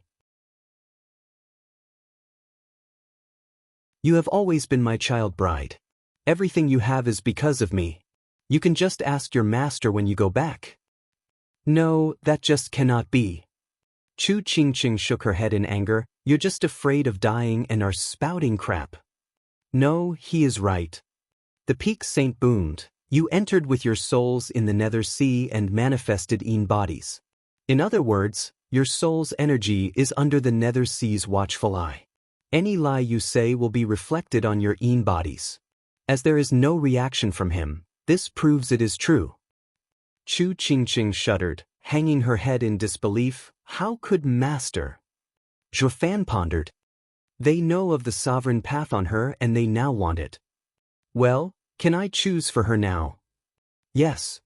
Ignoring Chu Qingqing's crushed face, He Xiaofeng asked for clarification. then grinned, having extended his life for a couple more minutes. He now had another chance to actually survive this. So he picked a stick again, far more carefully. Pa! Xiaofeng chose from the middle and held out the stick with the red word as he cackled, "It's life. I picked life. I can return, ha. You three can return while the women will stay." The Peak Saint spoke, "You also have the option to give your stick to another, if you so choose to. Should ever pick death over life. That added part is pointless." Zhao Chen sneered. As he looked around, he saw Xiaofeng's savage grin. What are you doing?" "Nothing, just wish you'd give life to Qingqing." Xiaofeng spoke evilly, "As my fiancée, I have to save her." "Screw you. Now you care? What about just now when you used her?" Zhao Chen's face twitched, cursing inside. Then he turned to Zhuofan, "Saint, why are you going after me when he also has one?" "Yeah." Xiaofeng's eyes shone with savagery, setting his sinister smirk on Zhuofan. The Peak Saint stepped in. Once chosen, only the two doing the exchange may decide. In other words, the one who chooses life must want to, but the one who chooses death must want just as well for the deal to work. It's obvious for a life chooser, but what's up with a death chooser refusing? Zhao Chen sneered, "How do you know they wouldn't want to?" The man mocked, "Vulgar fools like you can never understand life and death. Have you forgotten that the Nether Sea is watching your souls? Your true intentions will be laid bare regardless of lies. That's why the Nether Sea insists for souls to enter. It's like baring yourself and exposing every aspect of you." Xiaofeng sighed and spat, "Zhuofan, weren't you always fond of Qingqing? You should sacrifice yourself for her." "No, I changed my mind." Zhuofan chuckled, turning to Bali Yu, "I want to give my life to you."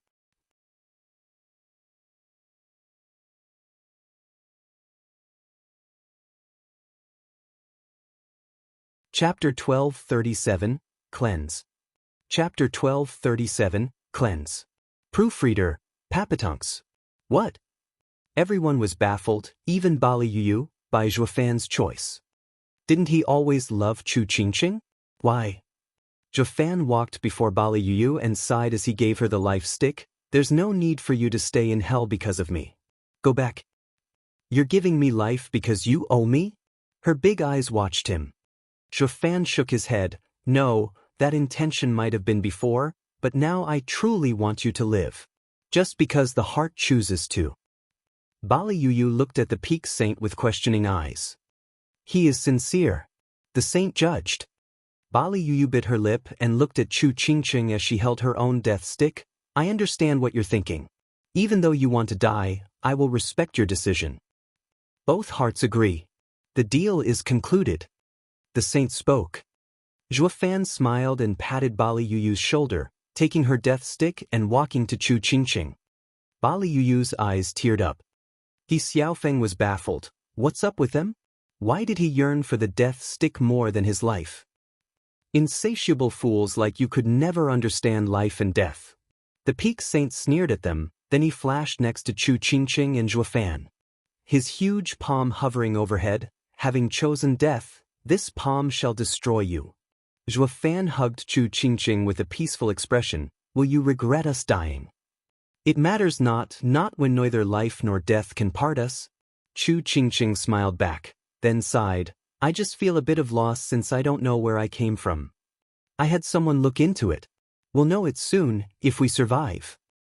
Since death doesn't matter, neither does anything else as I'm with you." Chu Qingqing muttered. Boom! The huge palm slammed down, the two vanishing in a flash of bright light, dead. Everyone watched them vanish, then Zhao Chen shrugged, "I came to the Nether Sea yet got nothing for my troubles, losing instead my genius aid." Crack! Xiaofeng's clenched his fists. "I have it much worse than you. Do you have any idea how much Chu Qingqing was worth? The ancient and fragmented records of the sacred mountains say that she could become a sovereign. It's an utter loss letting her die here in the Nether Sea. I shouldn't have brought her. I thought she might be of help searching for a sovereign's domain, but..." Xiaofeng flicked his sleeve and left. Bali Yu watched the two vanish with a bitter smile. The peak saint called out before she went as well, "Wait. What is it?" Bali Yu frowned. "Tao is descending and the end of days is nigh. The only hope lies with Juefan. Seeing your sincerity towards him, I can trust you. The Nether Sovereign wishes to ask you if you will help him." "He's still alive?" Bali Yu cheered. Juefan and Chu Qingqing appeared back on the stone platform, with the Nether Sovereign watching the couple with a nod. "Living fear death, but that is mere regret of the things they have to give up by dying, the things they couldn't do.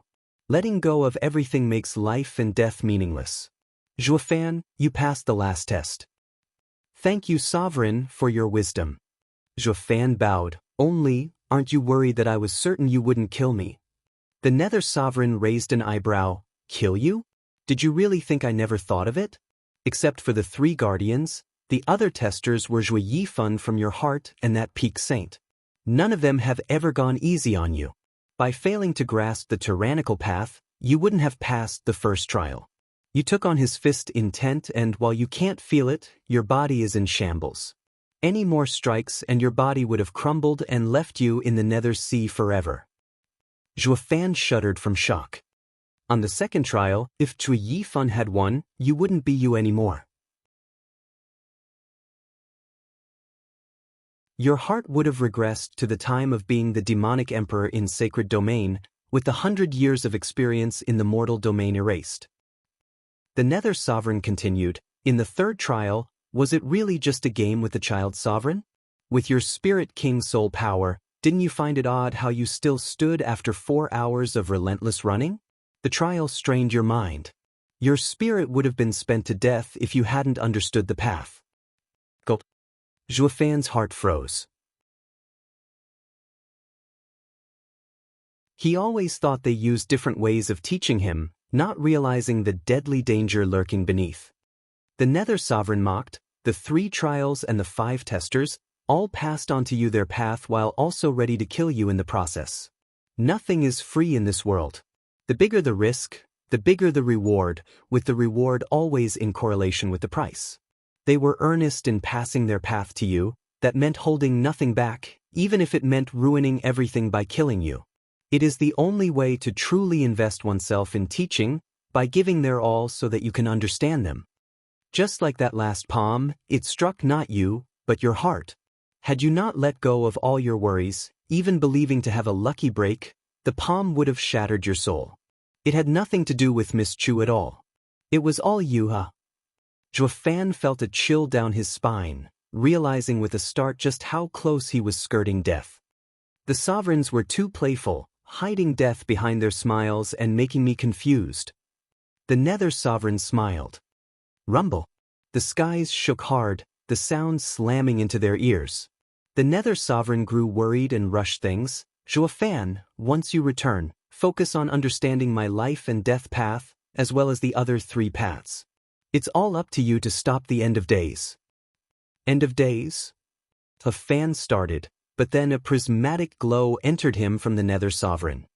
The gloomy sky shattered and golden rays shone down from the high heavens. Nether Sovereign shouted, "Go." The 2 were blown away and vanished from sight. The Nether Sovereign turned to the golden glow above and whistled. The other testers arrived, looking grave. "Heavenly Sovereign, after all these years, you still managed to force your way in. Haha, you asked for this, didn't you?" The sky let out golden ripples and a humongous eye appeared with 12 golden rings in its center. "It would have been impossible to barge in here with your 4 sovereign paths holding me back. But you had to be suicidal and pass them all on." "Suicidal?" The first guardian mocked, "We've died eons ago. Everyone here is a mere damned soul clinging to their path. How is that suicidal?" The huge eye focused on him.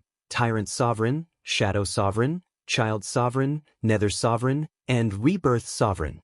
You know yourselves to be damned souls, so why do you keep fighting me?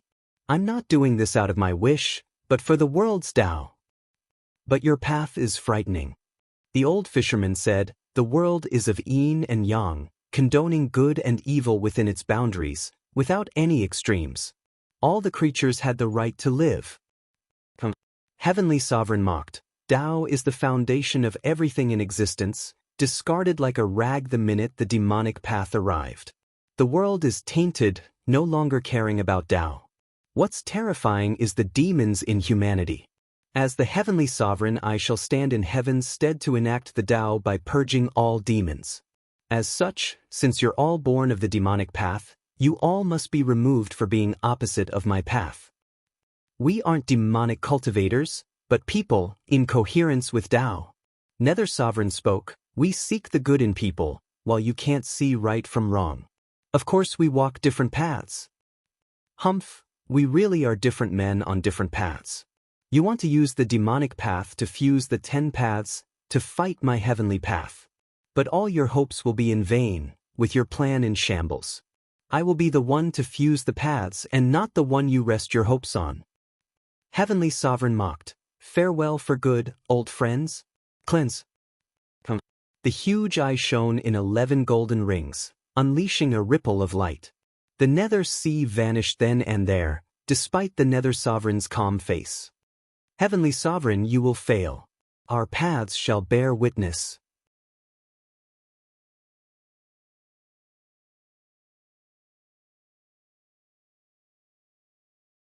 Chapter 1238, Emperor Stage.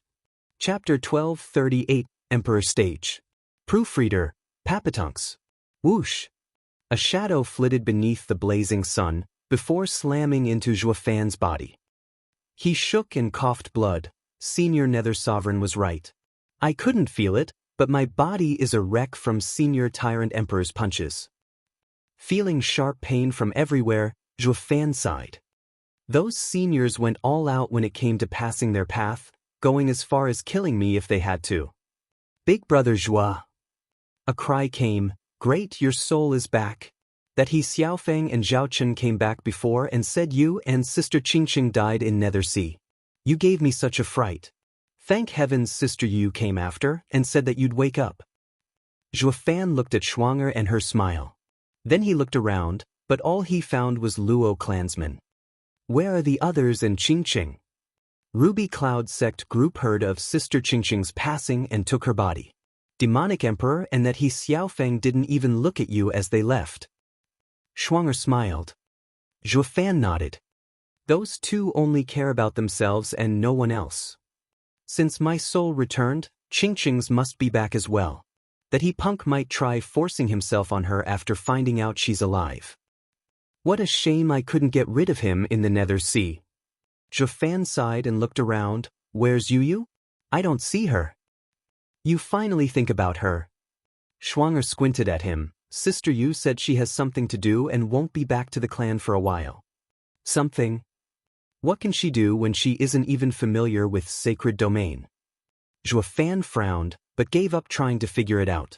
He knew her character and she should be fine. Then let's go back. She must have her own plans. Should we tell Demonic Emperor? Why bother? Zhuofan's eyes shone coldly. I've earned much from the Nether Sea and will use them to advance. I don't have time for anything else. When I come out, I'll settle the score with those geezers. Humph. The others nodded and looked ready to fight. After these calm years, Steward Zhuo is ready to strike the 8 emperors. 3 months later, Zhuofan was in a private room in the Luo clan's manor, having entered it the minute he arrived. Luo Yunchang and the others were left hanging, their cordial mood gone. Dan Qing and the oldies nodded. He must have gotten something from the Nether Sea. I should have went as well, huh?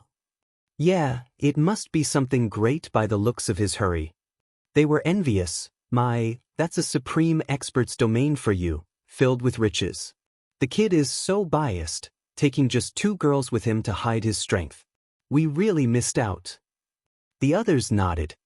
Zhuofan ignored all the chatter coming from outside and set up a defensive array before sitting cross-legged on the bed with eyes closed to ponder all that happened in the Nether Sea. The Tyrant Emperor's fist, Zhuo Yifan's fight, the Child Sovereign's movements, that Peak Saint's attack, and the Nether Sovereign's final warning. Each even flowed through his mind as his energy surged higher and higher. Yuan Qi flooded his meridians with astonishing speed, covering every nook and cranny. Buzzing came from Jofan's body as he released prismatic glows. The array had no way of stopping the lights, passing through them and coloring the heavens. What's that? The chatty group outside gasped, watching the sky shining in rainbow colors. Their cries soon died out as the light fell on them and provided warmth and comfort. Dan Qingxuan's heart thumped, his voice shaky. Please watch over me, I'm advancing. He rushed into his room and sat down at once to use the prismatic glow to reach the Emperor stage. Curses, that's my line. Murong Lai was also frantic as he went to his room. I'm advancing too. I leave the guarding to you, brothers.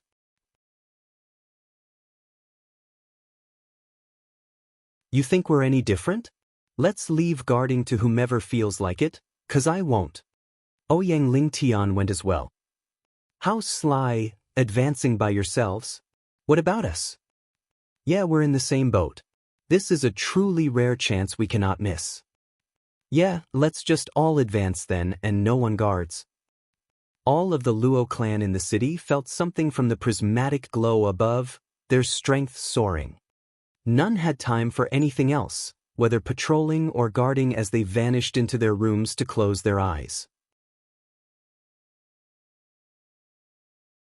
The entire city of hundreds of thousands became quiet as a ghost town, with not even a breeze passing. What's going on? Bailey Jingtun looked at the astonishing scene with a smirk. Thundersword King, this is our chance. They're all gone and Zhuofan has no one protecting him. Let's go in and kill him for our empire. Silence was his only answer. Bailey Jingtian looked around to find Bailey Yulei gone like the rest. You're also... Bailey Jingtian raged, as a Sword Star Empire's Sword Kings, haven't we been tagging with Zhuofan for the chance to kill him? Humph, useless. I'll just have to do it myself. Bailey Jingtian stomped ahead. He only got to make 2 steps as his eyes glazed over under the prismatic light show. His rage faded and calm was restored. The grudge is fading, but why? I feel like cultivating, knowing that I'll advance if I do. I can't miss this chance.